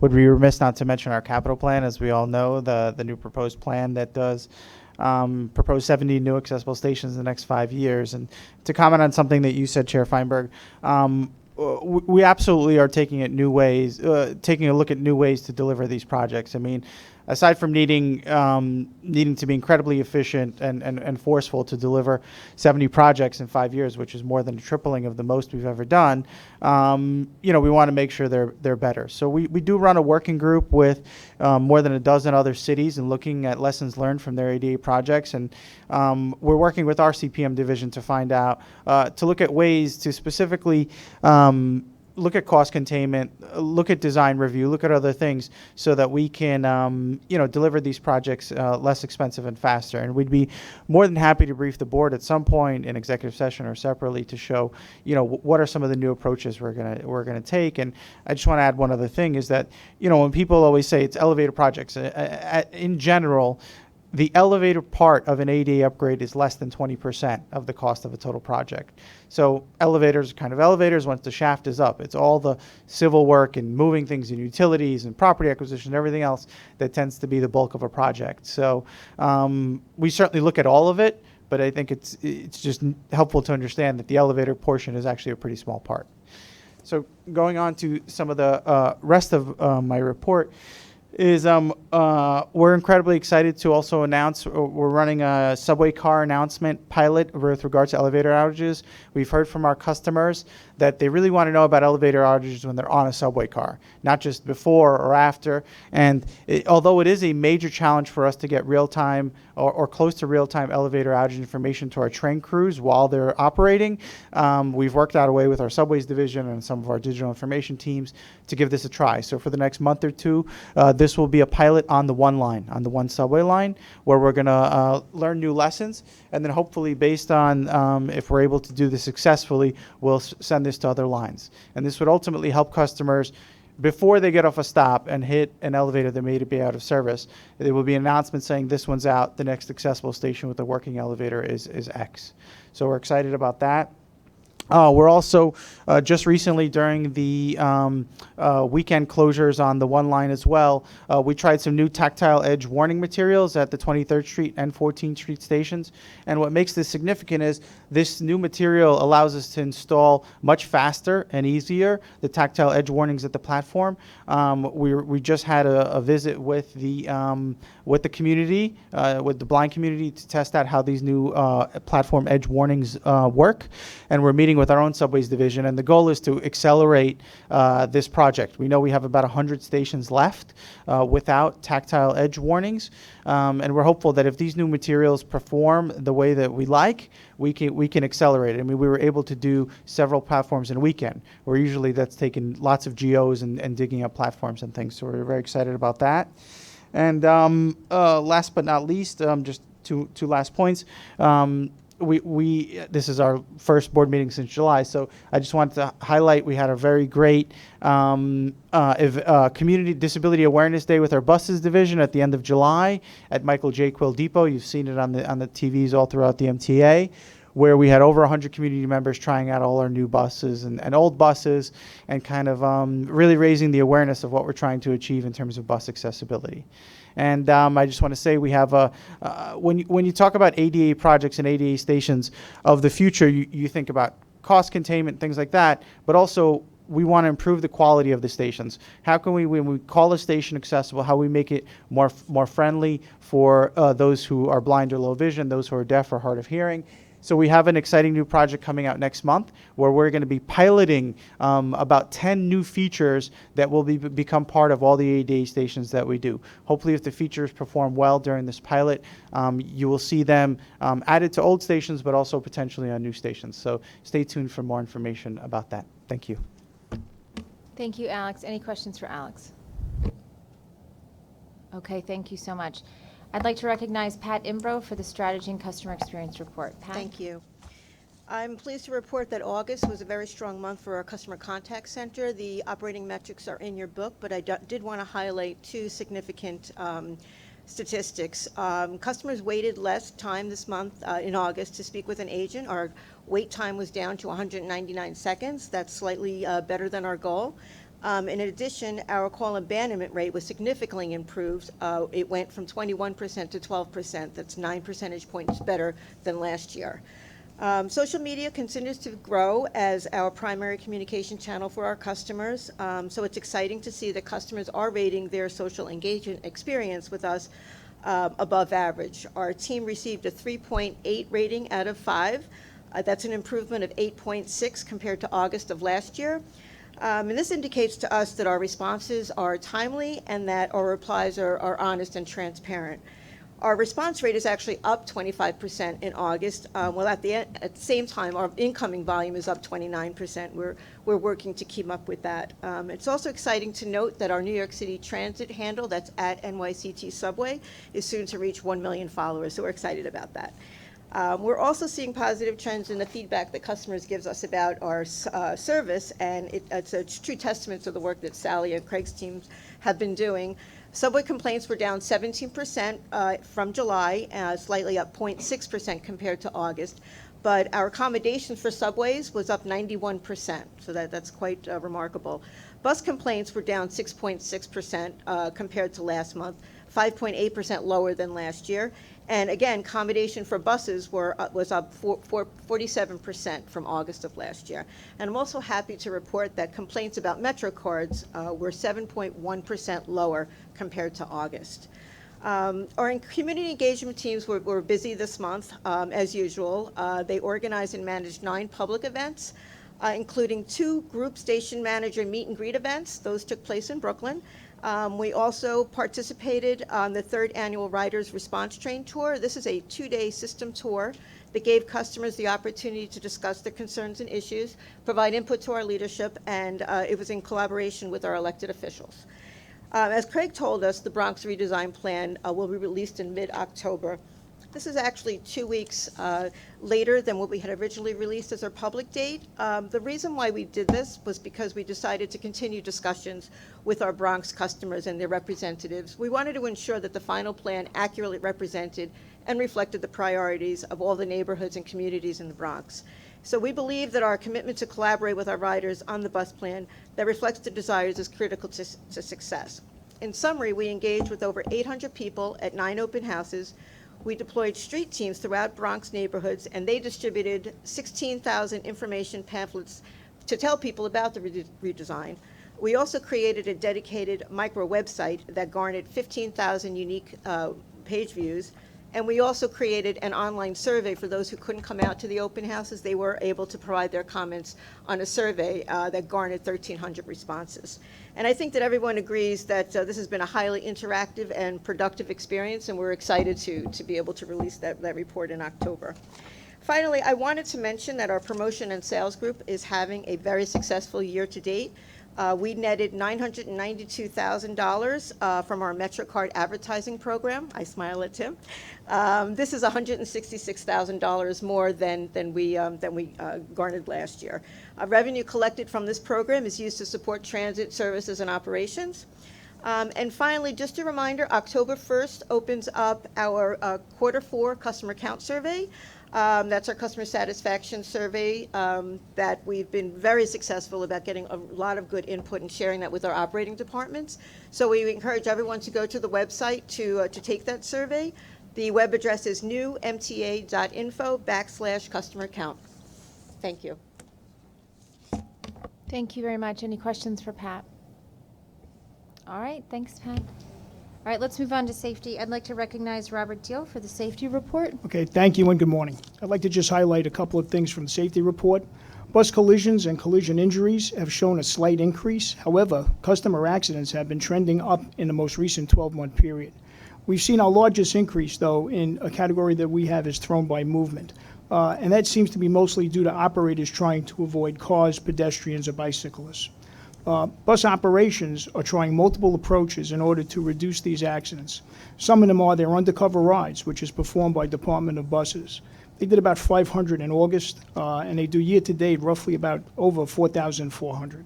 Poster campaigns that are actually targeted at various bus depots where the targeted trends are actually going up.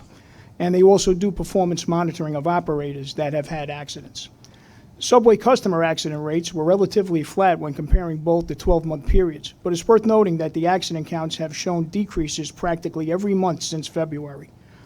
Employee lost time accidents have shown a slight increase in the past 2 reporting periods. The Office of System Safety continues to work with the operating departments to investigate the respective root causes of these accidents in order to mitigate future occurrences. I'd like to at least throw out a little shout out to subways and buses. They actually helped develop a root cause worksheet that is being used right now, and I thank you both for that collaboration. And lastly, we continue to make significant progress towards the reducing of the number of fires on the right-of-way. We went from 950 and we're down to 704 for the 12-month period. I thank you, and I'll take any questions. Thank you, Mr. Deal. Just a couple of questions. On the decrease that we've seen month over month in fires, is that mostly due to the vacuum train that we are using? I would say it's the vacuum train and portable vacuums that are being used. Definitely getting the debris out of the right-of-way. They're getting everything out. Yes, they are, and they're doing a fantastic job. Great. I appreciate that. Any questions for Mr. Deal? Okay, thank you. Okay, thank you so much, Robert. All right, I'd like to recognize Chief Delatorre for the crime report. Good morning. Good morning, everyone. I hope you each had a safe and enjoyable summer. I'll just take a moment to update you on the past 2 months since we last met. During the month of July, major felonies in transit were down 10.4% with 21 fewer crimes than July of last year. That was 180 versus 201. There were 2 additional robberies, 7 fewer felony assaults, and 16 fewer grand larcenies. Transit crime was also down during the month of August, with 26 fewer major felonies, an 11% decline. That was 205 crimes versus 231 from last year. Year-to-date, major felonies are therefore down 2.6%, with 42 fewer major crimes through August. That's 1,546 versus 1,588. For the year, there have been 18 additional robberies, 4 additional assaults, and 66 fewer grand larcenies, a 6.3% decline in these felony thefts. Year-to-date, 39% of the total major felonies during the month occurred in Manhattan, 30% in Brooklyn, 19% in the Bronx, 12% in Queens. Finally, it troubles me to report that 41-year-old James Hunt has sexually assaulted another victim in our subways, this time a 13-year-old girl. I've mentioned Hunt before, as he is notorious for committing lewd acts and sexual misconduct, particularly in the transit system. In this latest incident, a brave young lady alerted our officers that Mr. Hunt had forcibly touched her as she was buying a Metro cart in the Bryant Park station. Our officers immediately apprehended him and charged him with forcible touching. Hunt has more than 60 prior arrests, and more than 30 of them involved some type of sexual misconduct. All of his sexually motivated crimes were in the subways. I'll finish by stating I look forward to our continued effort to hold our subways' most persistent offenders accountable for their crimes. With that, I thank you and I welcome any questions you may have. Thank you, Chief. So, Mr. Hunt, who this time targeted a 13-year-old girl, would you say that he's a good candidate for someone who should be banned for the system at least Yeah, for I would some say amount of he's time? a perfect candidate for someone who should be banned. Okay, thank you. Could you also please comment on the recent arrest of the suspect who allegedly was smoking on a rail car and then gotten into an altercation and then stabbed a victim about a week ago? I have to get back to you on that one. I don't have those facts in front of me right now. That's fine, and I surprised you with that question. President Byford and I have been talking about it. You may want to comment on it. I mean, I'll take this offline with the chief, but I mean, these are the sorts of people who, frankly, we do not want on our system. And so I fully support anything we can do to take out people like Mr. Hunt and other people who think that they can just attack other people on the subway who are going about their normal business, who they can just act with impunity. They can't. It's supposed to be a safe environment. It is generally a safe environment, but we should not leave any stone unturned in banning these people, is my view. Yeah, and if I may expand on this, we also picked up over the summer a fellow I often refer to as Mr. G. Mr. G is another recidivist offender.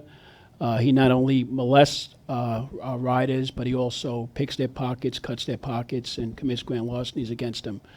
And one of the questions that I see has come up in the public view was, how are we going to keep people out if they are excluded?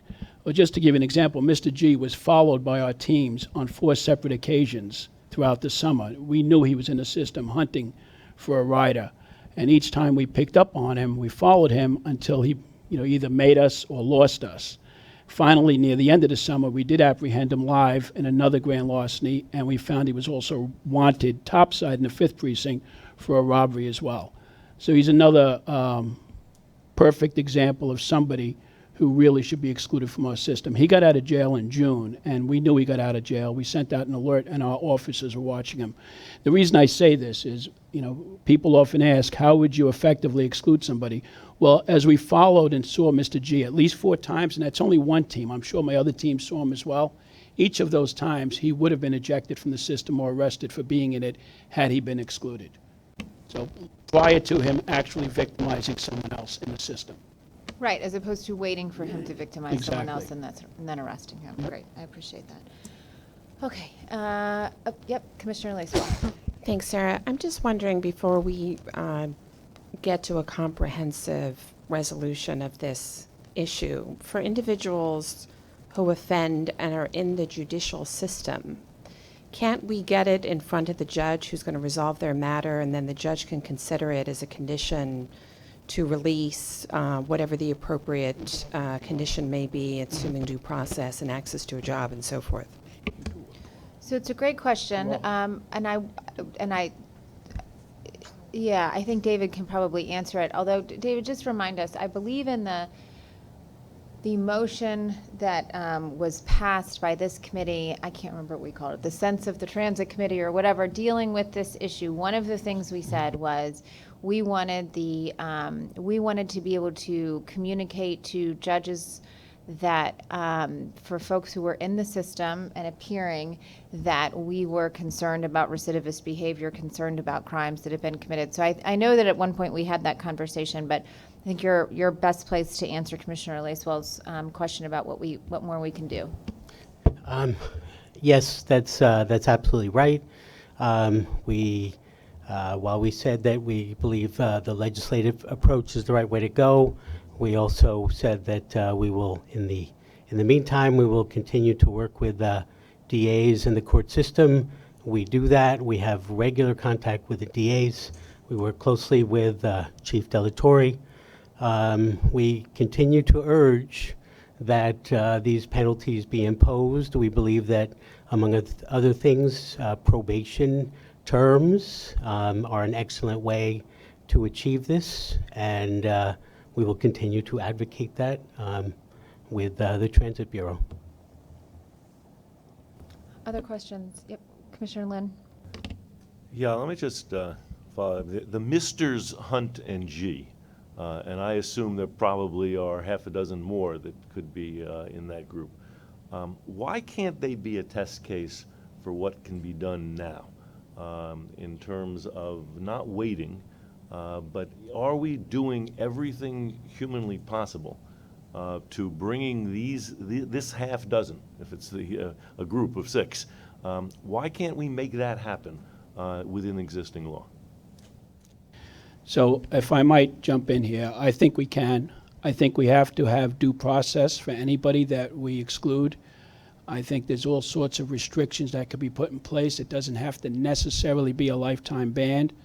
If somebody needs to be excluded and provide proof to a coordinator here in the MTA that they're getting help for whatever their issues are, or they need to go to work and need a restricted access Metro card.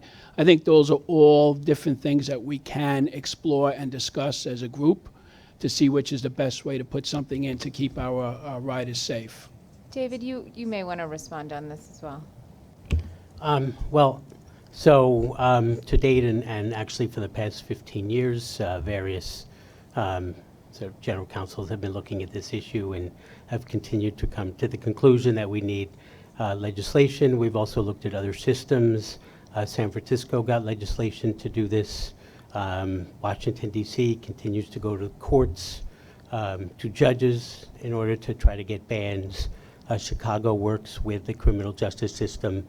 So we are continuing to diligently look at this, but I have to say, given the criminal activity and the recidivism that Chief Delatorre is describing today, we will continue to revisit the issue and see if there's creative ways that we can take interim steps. So thank you, David. I'll give you a little more credit than you just gave yourself. He's done more than diligently look at this. He's been working on this for quite some time and has tried to find a legal way for us to do this, and there appears to be no legal way for us to do this on our own, which is why they have recommended that we work with the legislature. We have done so. We're also working with the governor. The governor has asked us to do more. We are actively working with, I think, everyone we can on this, and we'll continue to do so. And if we find some room here to be able to take action on our own, we will absolutely do it. We've been talking about this for a long time, and there's no reason why we would want to continue to allow folks who are using our system to prey on particularly children to continue to use the system. Again, to be clear, this is not an instance of a person making a mistake once, mistaken identity. These are folks who are literally using our system in order to commit crimes 5, 10, 15, 20, 25, 30 times. Commissioner Schwartz? Yes, I think you may already be doing this, but if it hasn't happened yet, we should be having conversations at least with the chief administrative judge. While we can't tell judges what to do, we certainly can bring it to the judge's attention, especially when these, terrible cases are coming before judges, so that we make sure that they're completely aware of the individual's criminal history, and they will take that into account in terms of sentencing. When you have a chance to, I would like to bring up the issue of cameras, but I'll wait until everyone has a chance to, yeah. Let me just say, sometimes it's often said, the best is the enemy of the good. To the extent that we could focus on clearly those that are several standard deviations from the norm, and that there are very serious issues to look at, we ought to be doing a full court press on that group. And speaking to judges, and I think that we diminish our argument when we get down to the more de minimis cases, which is, and that was the conversation we had several months ago. Clearly, everybody would agree that on those that are in that the Hunt and G, and whoever are similarly situated, we ought to be making a major move right away with judges and seeing what we can do. So again, I completely agree with you. What I'm saying is this group has been doing that. We would welcome your assistance. Commissioner Lynn, you can work with myself and David, President Byford, Chief Delatorre, and others to try to craft some language.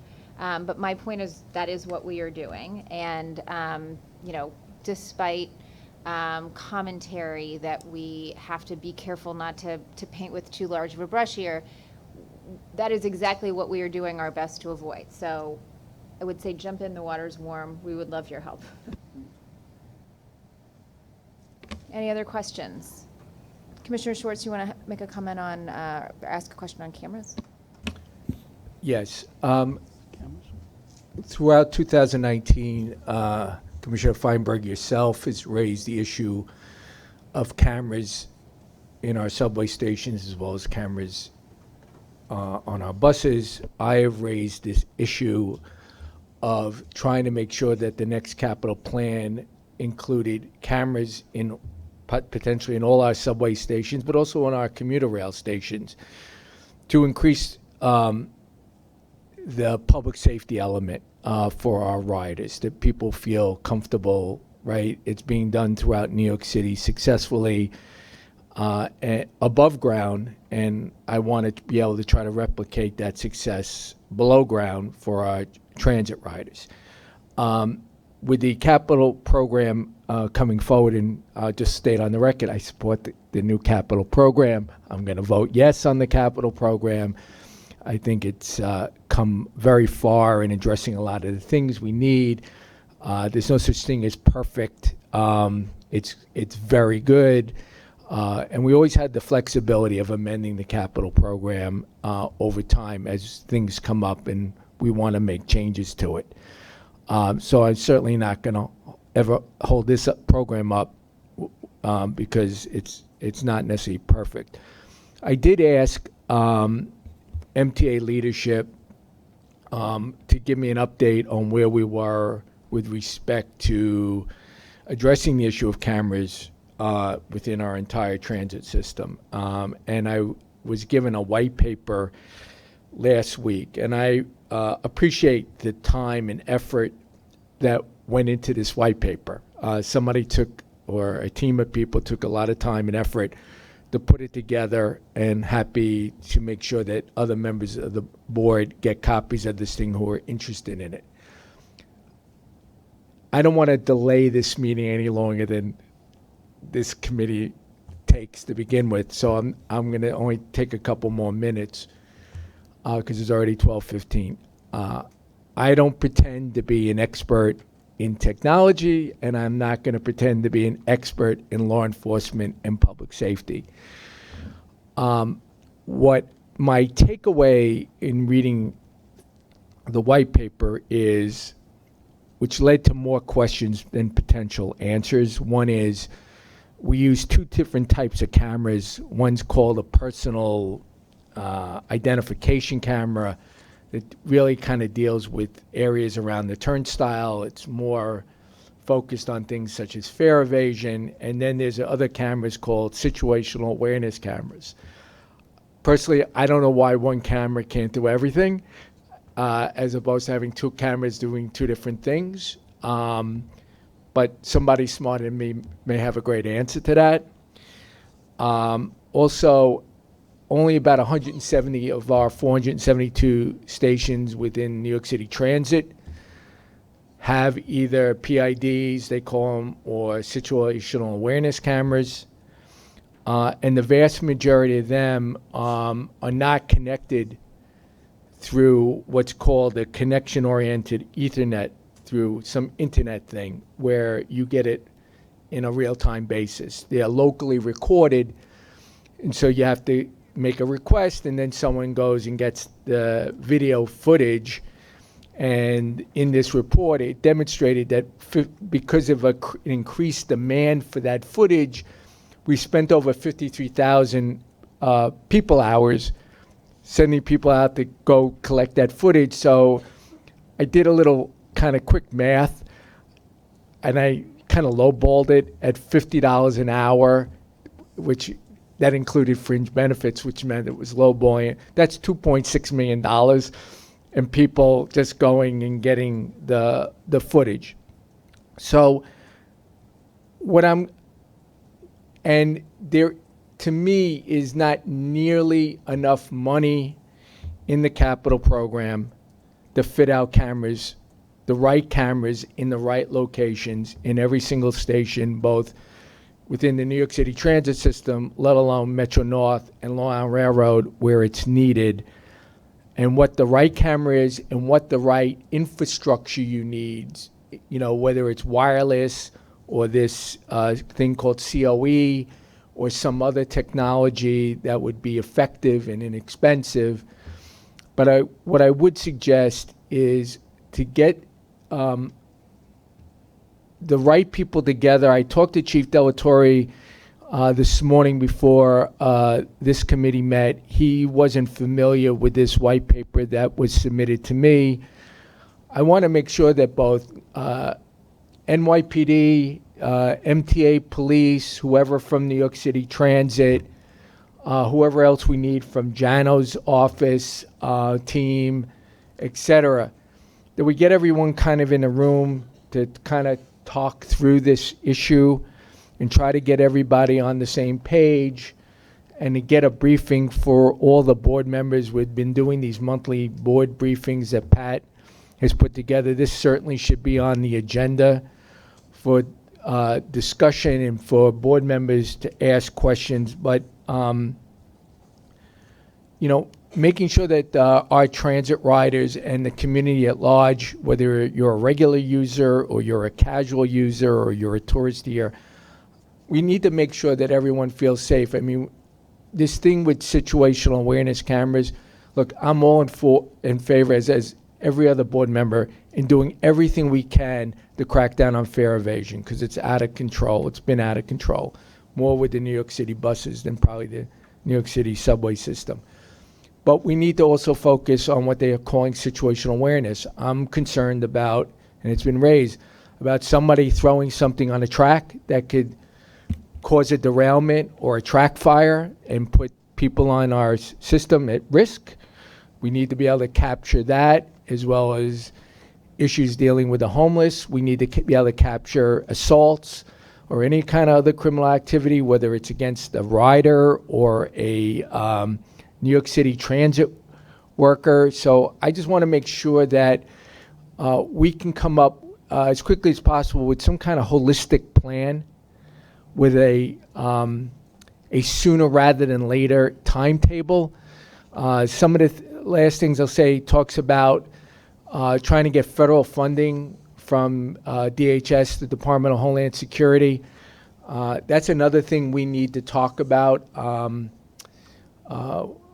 Who is actually going out there and talking to DHS. We have a very active and involved New York congressional delegation. Maybe it would be very helpful to schedule a meeting with our delegation. They're in the majority in Congress, in the House, and bring this issue to their attention and what our needs are, so that in the next federal budget cycle that they're pushing for adequate funding to help us address this issue, and that we're not trying to go it alone through the operating budget or through some other revenue source. So, I'll leave it at that. I'll thank again the people that put this together. But my concern is that this board needs the advice of a lot of different internal stakeholders here, one that being our law enforcement people that have the expertise and the experience of the use of cameras as a law enforcement tool in deterring crime, whether it's day-to-day type of assault crimes, to create a greater deterrence against an act of terrorism, domestic terrorism, or any other type of terrorism, as well as addressing the issue of fare evasion or any other kind of incident that could occur, both on our commuter rail, again, as well as our New York City subway system. So I would ask that, and I will speak to, and I ask you, Madam Chair, working with you and President Byford and Pat Foy and Ronnie, that we kind of convene a working group of the right people in there so we can talk this thing through, make sure we have the right action plan put together, and then figure out how to divide up the tasks and assignments so we can actually get a lot more stations covered before 2023, which is what the plan kind of addresses, that a lot of the vast majority, but not all the stations would be covered, and we're not even talking the commuter rail stations. So thank you for your time. Thank you. Happy to be part of that working group. Agreed. And I'll help you pull it together. Okay, any other questions for Chief Delatorre? Commissioner Albert. When you send your responses to Commissioner Schwartz, can you send it to all board members so we can see the effectiveness of cameras in doing all the things that he described? And can we get a copy of that white paper so we can? Yeah. I think that would really be helpful, so we're all on the same page. Yep. Thanks. And if I might, Madam Chair, very quickly, I want to respond to that question you asked early on. I believe you were referring to the assault that took place on Canal Street about 2 weeks ago on a Tuesday. Yes, Two exactly. people were assaulted. One was cut in the ankle. The other one was cut on the head. That arrest was made live by Police Officer Jansen. He arrested Elston Howell, a male, 51 years old. Elston is still in jail at this time. Apparently, he was in a dispute with the two victims over smoking on a train. I have no idea if you can say this, so if you shouldn't say this, don't answer the question, but did he have a bunch of previous arrests in our system?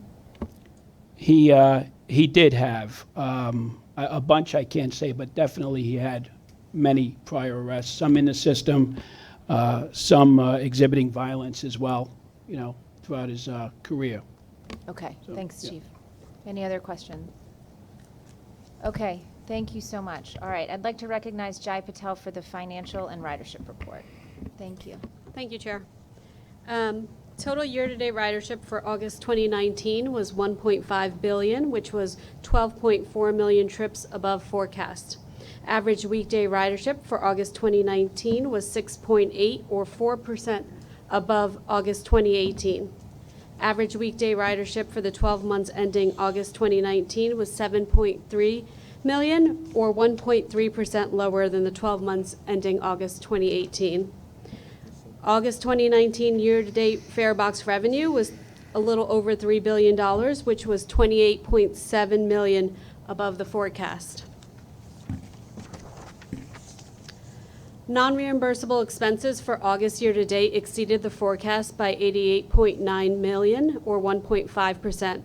This was largely due to labor expenses, which were above forecast by 94.7 million. Labor expenses were negatively impacted by a change in payroll procedure that increased the lag in recording reimbursable labor expenses. The overall impact of the lag is an underrun in reimbursable labor expenses of 33.7 million and a corresponding overrun in the non-reimbursable. This will be corrected by October. The remaining unfavorable labor variance of 61 million was mainly due to overruns in miscellaneous pay, reflecting higher workers' comp and terminal leave payouts, overtime, mainly due to higher service support and maintenance expenses, and other fringe benefits. On the MTA bus side, average weekday ridership for the 12 months ending August 2019 was 1.4% lower than August 2018. Year-to-date fare box revenue was 0.1% below budget, and the operating expenses were below budget by 14.6 or 2.7%, primarily due to the timing of non-labor expenses. Thank you, Jai. Any questions for Jai? No questions? Okay. Thank you. I'd like to recognize Alec Saha for the capital program status report. Thank you, Chair. In July and August, 12 projects were awarded, totaling $122 million. This includes there is a fire alarm replacement of 9 subway stations, and we also have a Sandy resiliency projects at Fan Plan. It's actually in the Queens, serving the Steinway tube between Manhattan and Queens. And we replaced the reconstruction of the circuit breaker house, also in the flushing line, and the track and switch replacement at various locations of our system. Also in July and August, 13 projects were completed. This include purchase of 618 standard diesel bus and the 10 hybrid electric buses. There's a component projects in Jamaica Line, the 4th station, and the delivery of an acceptance of 20 R179 car for the division, B division. That concludes the CPM report. Thank you. Any questions? Okay, perfect. Thank you so much. This concludes the President's report. Any questions on the report as a whole before we move on to procurement? Okay, thanks.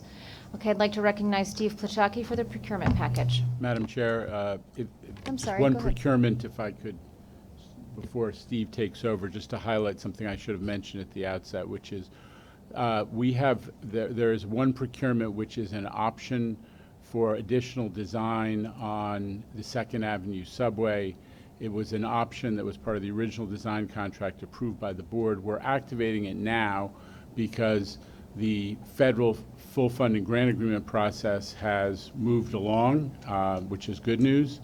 And in light of the commitment that's been articulated in the proposed capital plan, we have to make sure that we have all of our design build packages ready to move into construction if, as we are hoping and expecting, the federal money does come through.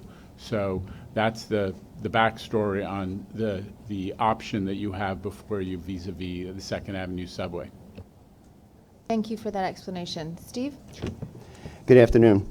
The procurement package representing New York City Transit and MTA procurements includes 15 actions totaling an estimated $94.4 million in expenditures. I'd like to highlight 2 procurement actions in this month's agenda. The first action is the exercise of options for paratransit assessment services and reduced fare MetroCard eligibility contracts. The work requires medical professionals to perform eligibility assessments of individuals applying for accessorized paratransit transportation services and individuals appealing reduced fare MetroCard privileges. There are 6 assessment centers, 2 in Brooklyn, 1 in each of the other boroughs. The options being recommended are for all 6 assessment centers and cover all 3 contractors. Horizon Healthcare Staffing Corporation for Brooklyn, the Bronx, and Staten Island in the additional amount of approximately $1.4 million. Metro Urgent Care for Brooklyn and Queens in the additional amount of approximately $1.4 million. And New York Doctors Urgent Care for Manhattan in the additional amount of approximately $1.6 million, for a total additional amount of $4,348,640.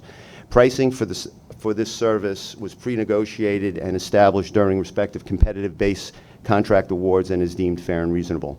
The option years are effective for a period of 2 years from January 2020 and through January 2022. The second item is the ratification of a modification to replace 2 double crossovers and 2 single crossovers within the Kings Highway interlocking along the Culver Line in Brooklyn, including replacement of existing wood ties with fiber-reinforced foam urethane ties, new rails, and associated track work.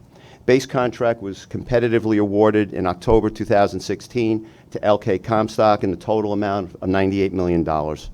The contract provides for modernization of the existing mechanical Kings Highway interlocking with solid-state interlocking technology and also includes an upgrade of the train tracking system for Staten Island Railway.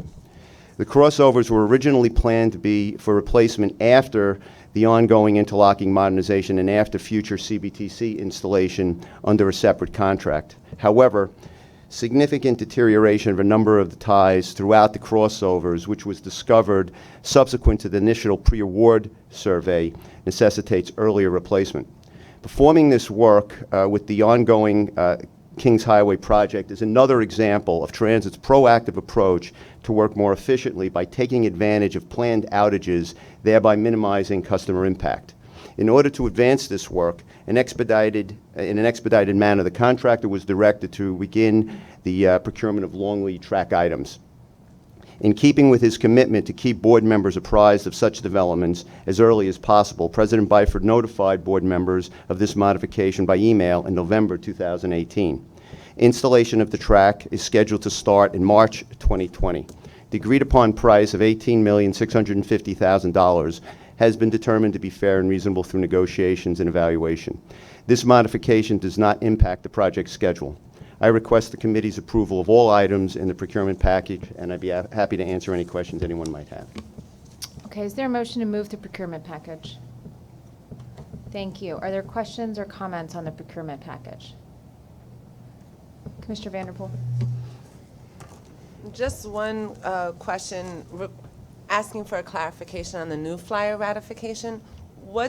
What does it mean that the modification will memorialize the technical changes? Does that actually mean amending the contract to allow for the changes that were done subsequently? Yes, it essentially memorializes it formally in this ratification. We had already directed the contractors to proceed with these changes in order so that we would get most of them, if almost not all of them, in production, rather than having to go back and retrofit the buses. But this basically makes it a formal part of the contract. Any other questions? All right, all in favor of the procurement package? Opposed? It carries. Thank you. All right, I'd like to recognize Judy McLean to discuss service changes. Judy? Good afternoon. We regularly review bus schedules to ensure that service matches current demand and current operating conditions. We are currently proposing to enhance bus service on 5 routes, and those would go into effect in January. We will be increasing service frequencies on 4 routes, the S53, S93, Q55, and B26. This will alleviate crowding and enable us to be consistent with our loading guidelines. In addition, we'll be converting the B46 select bus service route to articulated buses. This will significantly increase seating capacity on the route and also alleviate crowding during the AM peak hours. During other time periods, at most, average wait times will increase 1 to 1.5 minutes. I'd be happy to answer any questions.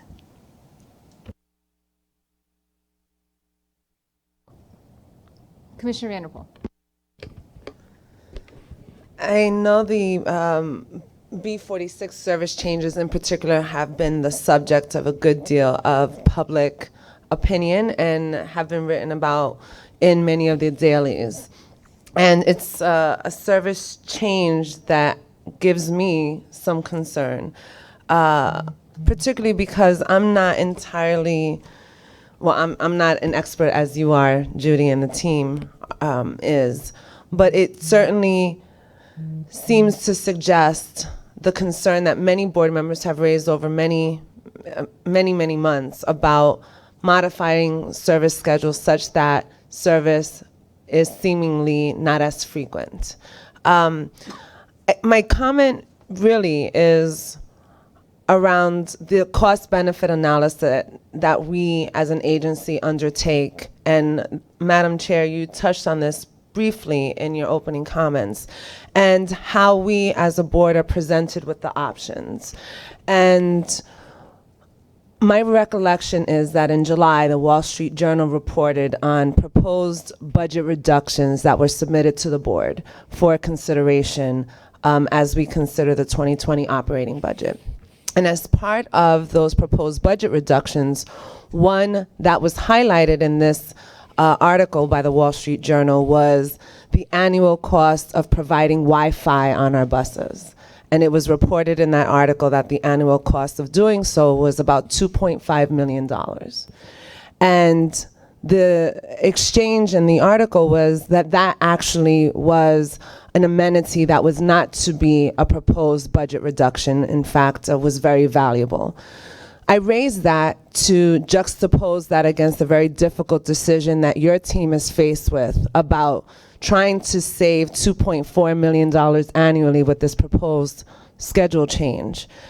And I have a question, and it will be rhetorical, but the point is to say, are we suggesting that Wi-Fi is more important than the service that we provide to those customers on the second busiest bus line in Brooklyn?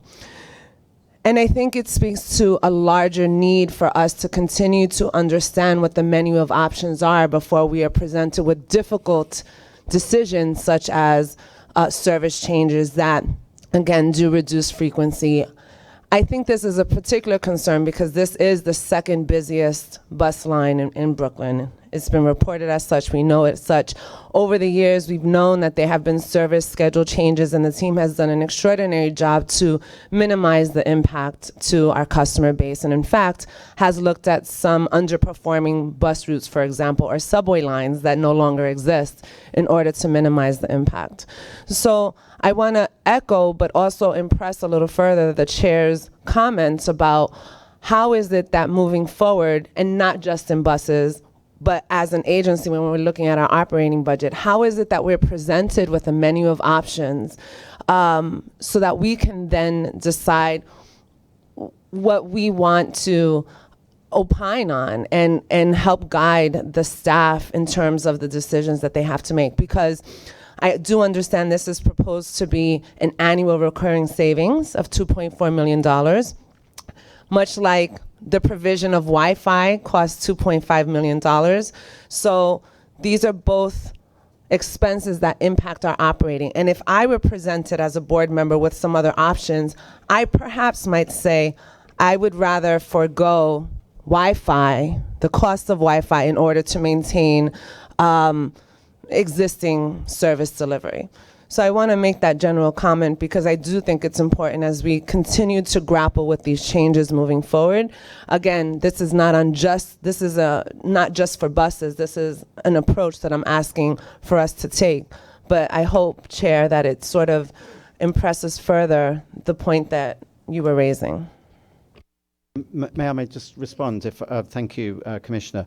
So just a couple of points here. First up, I think it's just important, I'm sure you get this, largely what we're talking about here is putting our ticks onto the B46, which does, if you look at the table on page 354, show that in the AM peak, where we were at 108% of capacity, we'll drop to 88% of capacity. So in other words, there'll be more seats available. So in some cases, what we're doing is shuffling the bus fleet, putting bigger buses onto a route because there really is a crying need for additional capacity. Now that's different to changing headways, and we do that. And you know, for full transparency, there are some ups and downs in this proposal. We get that. So that's point number one. Point number two, I mean, in defense of Judy and her team, and I appreciate your comments were made in a very positive way, and that's typical of you, and thank you. We are in this, we're in a realm of difficult decisions. We're transit professionals. We want to add service. We want to, to expand service because we do understand there's plenty of evidence to show that where you do expand service safely, where there's a business case to be made for it, or sensibly rather than safely, where there's a business case to be made, the demand, latent demand does appear. So we want to get back into that positive cycle. In the short term, we are in a bad place, as the Chair mentioned earlier. So I really do welcome the Chair's suggestion that where I have presidential authority to make adjustments in a school of hard decisions, real tough decisions, things we do not want to do, it would be useful to have the opinion of the board, and it would be invaluable, I would say, to have the backing of the board, because we are so often sitting in meetings, really doing things that we really don't want to do. So to have your valued opinions as well, I think would be really great.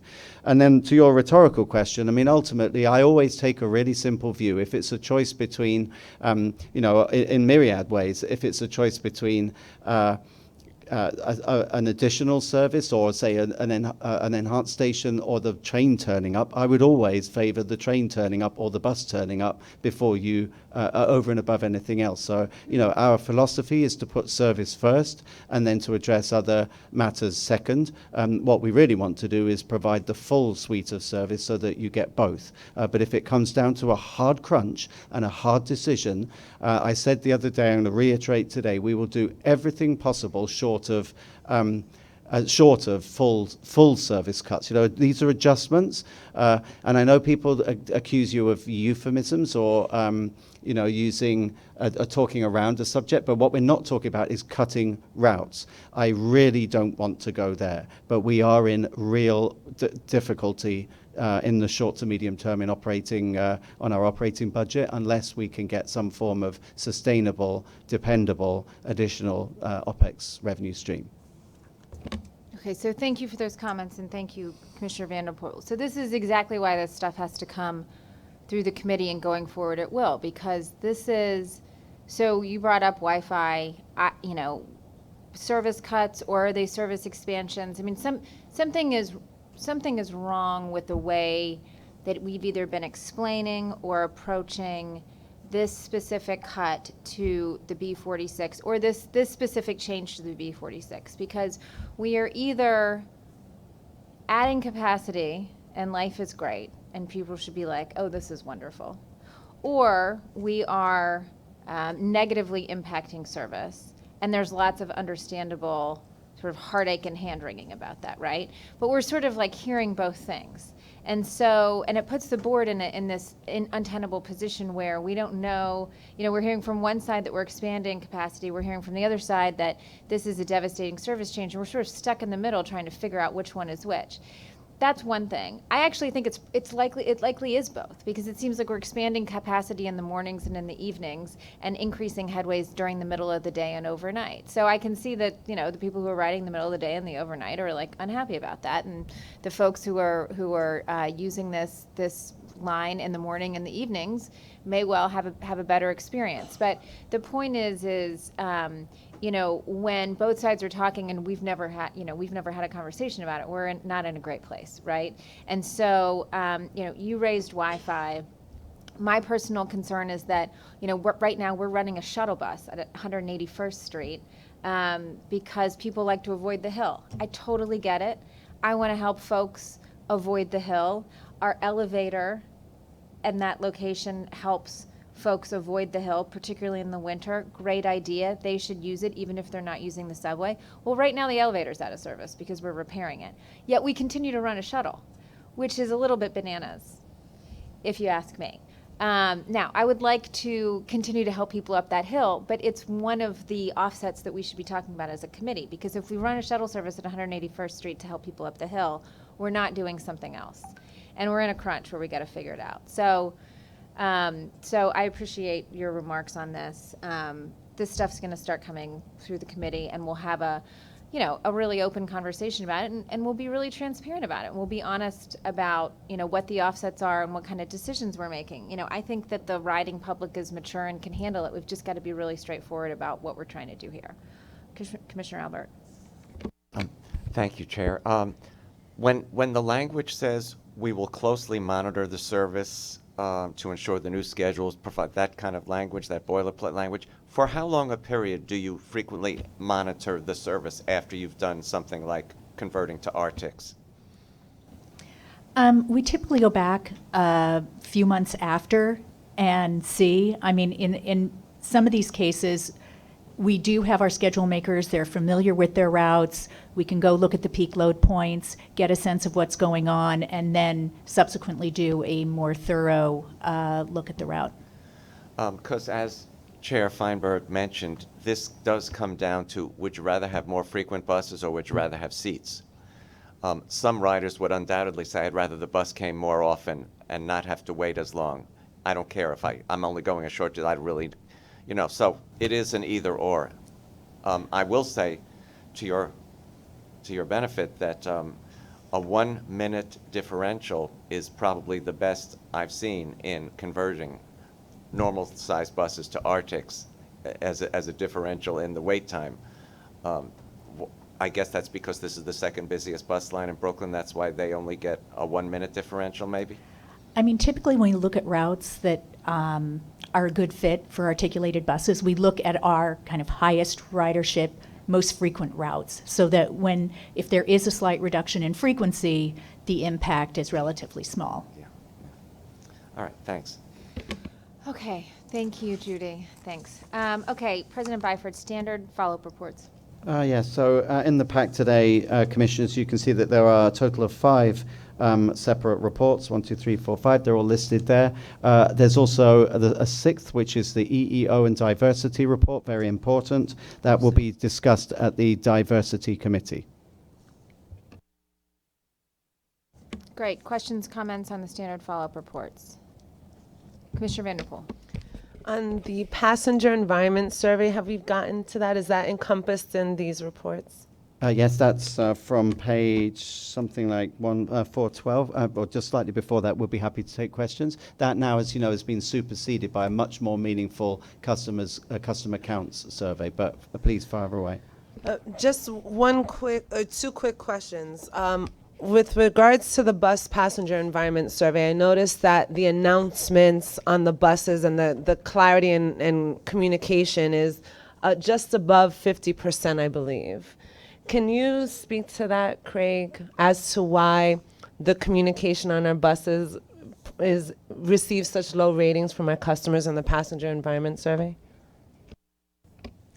So traditionally, bus announcements, next stop announcements has been performed by bus operators.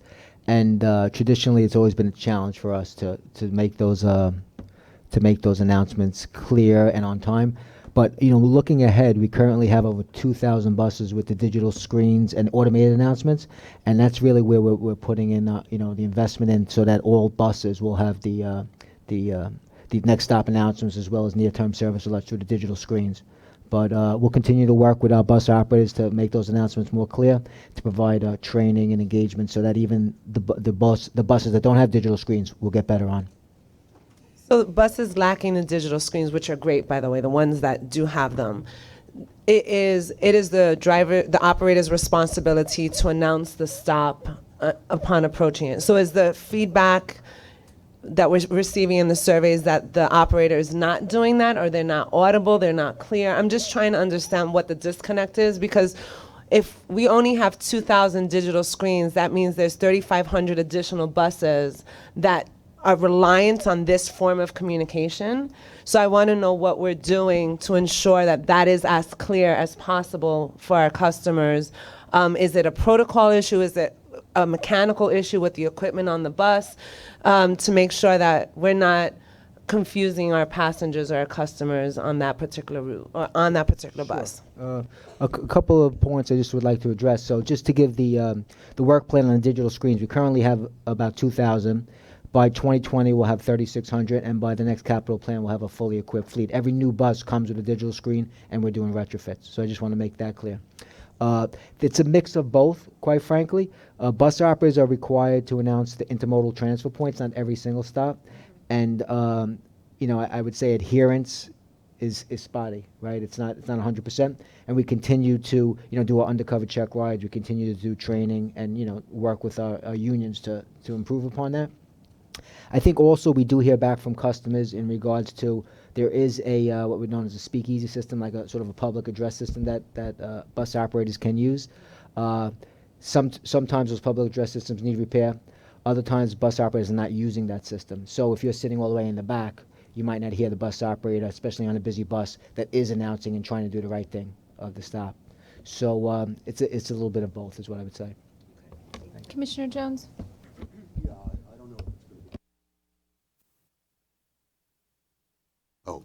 I'd like to just ask a couple of things. First of all, the penetration of the Omni card and its success, or how many people are covered, and an update on how many half-price fares have been commissioned under the city's program of fair fares at this point.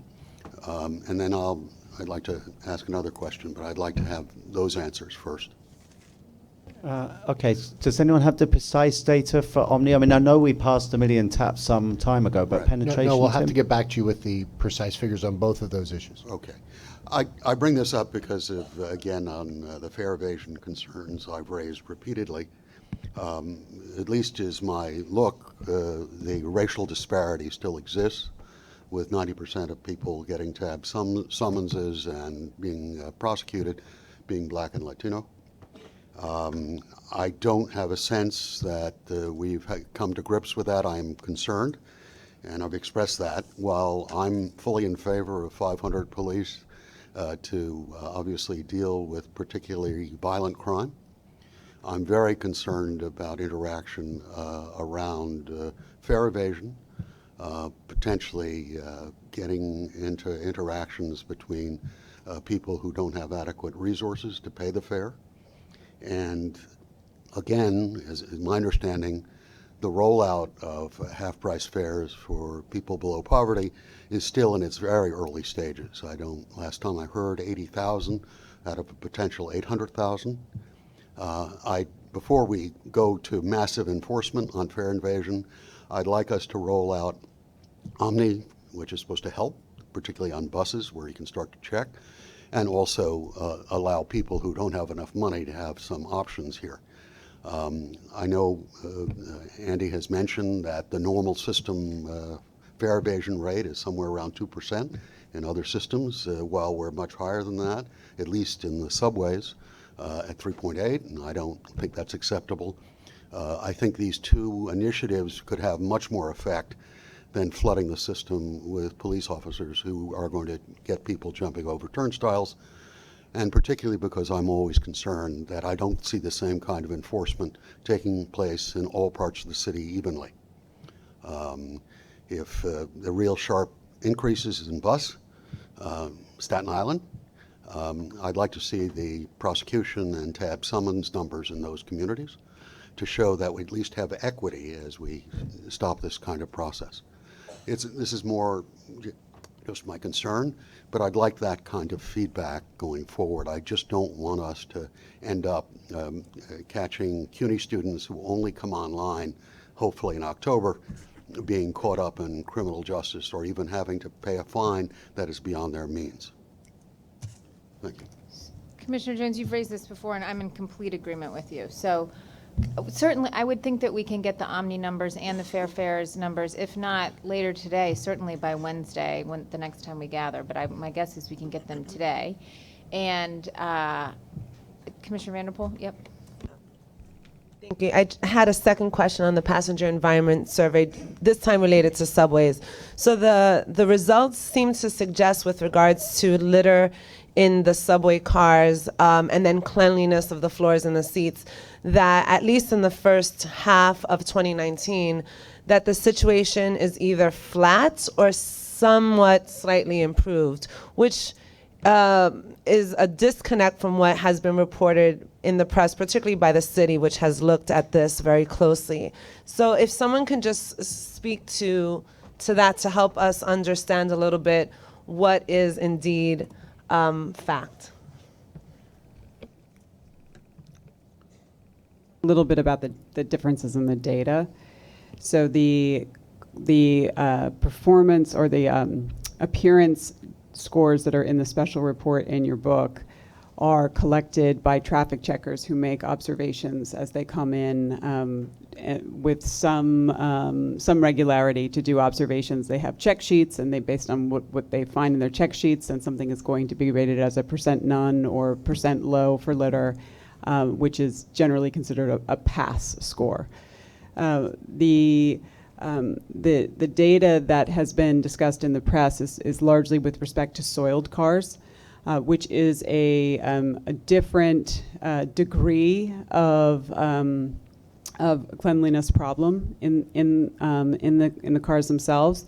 It has been, and it was based on car data that showed the number of delays that were associated with soiled cars. So generally speaking, what we do when we identify a soiled car, if we cannot address it immediately, we don't clean cars en route. We will isolate the car if it needs to be isolated, and take it to the next terminal where it can be cleaned. If we have a substitute train set, we will remove that train completely. Maybe take it out to a yard if it really needs some focus out there, and then we can substitute with another train set. So the delay data is what we've seen in the news. Overall, the trend is relatively steady with respect to soiled cars. We do see significant fluctuation season to season, with much higher numbers of soiled cars in the winter months.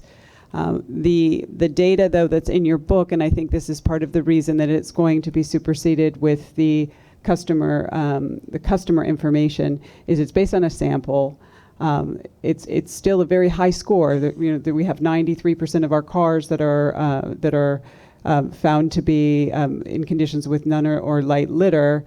We want to hear from customers what they think with respect to the conditions that they experience, and that's why we're really moving toward the conditions that are reported through the customer count survey. Okay, any other questions? Oh, yep, Commissioner Schwartz. Yeah, I don't know who can answer this question. On the Fair program, yes, is the program supposed to be administered by the City of New York, or is it the MTA? It's by the City of New York. So, Commissioner Jones, I'm happy to participate to help. To your question about how many people are actually eligible for the program versus how many people are actually enrolled. What I was talking about, essentially, once these people get eligible, how many are actually picking it up. That because we have to charge back to the city. Right. So they're numbers that we have here. And the fact that it hasn't rolled out fully, I think people are saying the economic driver among fare evasion is going to drop at some point as this goes on. I'm just trying to get a reading, whether we're really implementing it fast enough. Not directed necessarily to the MTA. I'll go back. No, I didn't know that, but I didn't know, and if I interpreted incorrectly, I apologize in advance.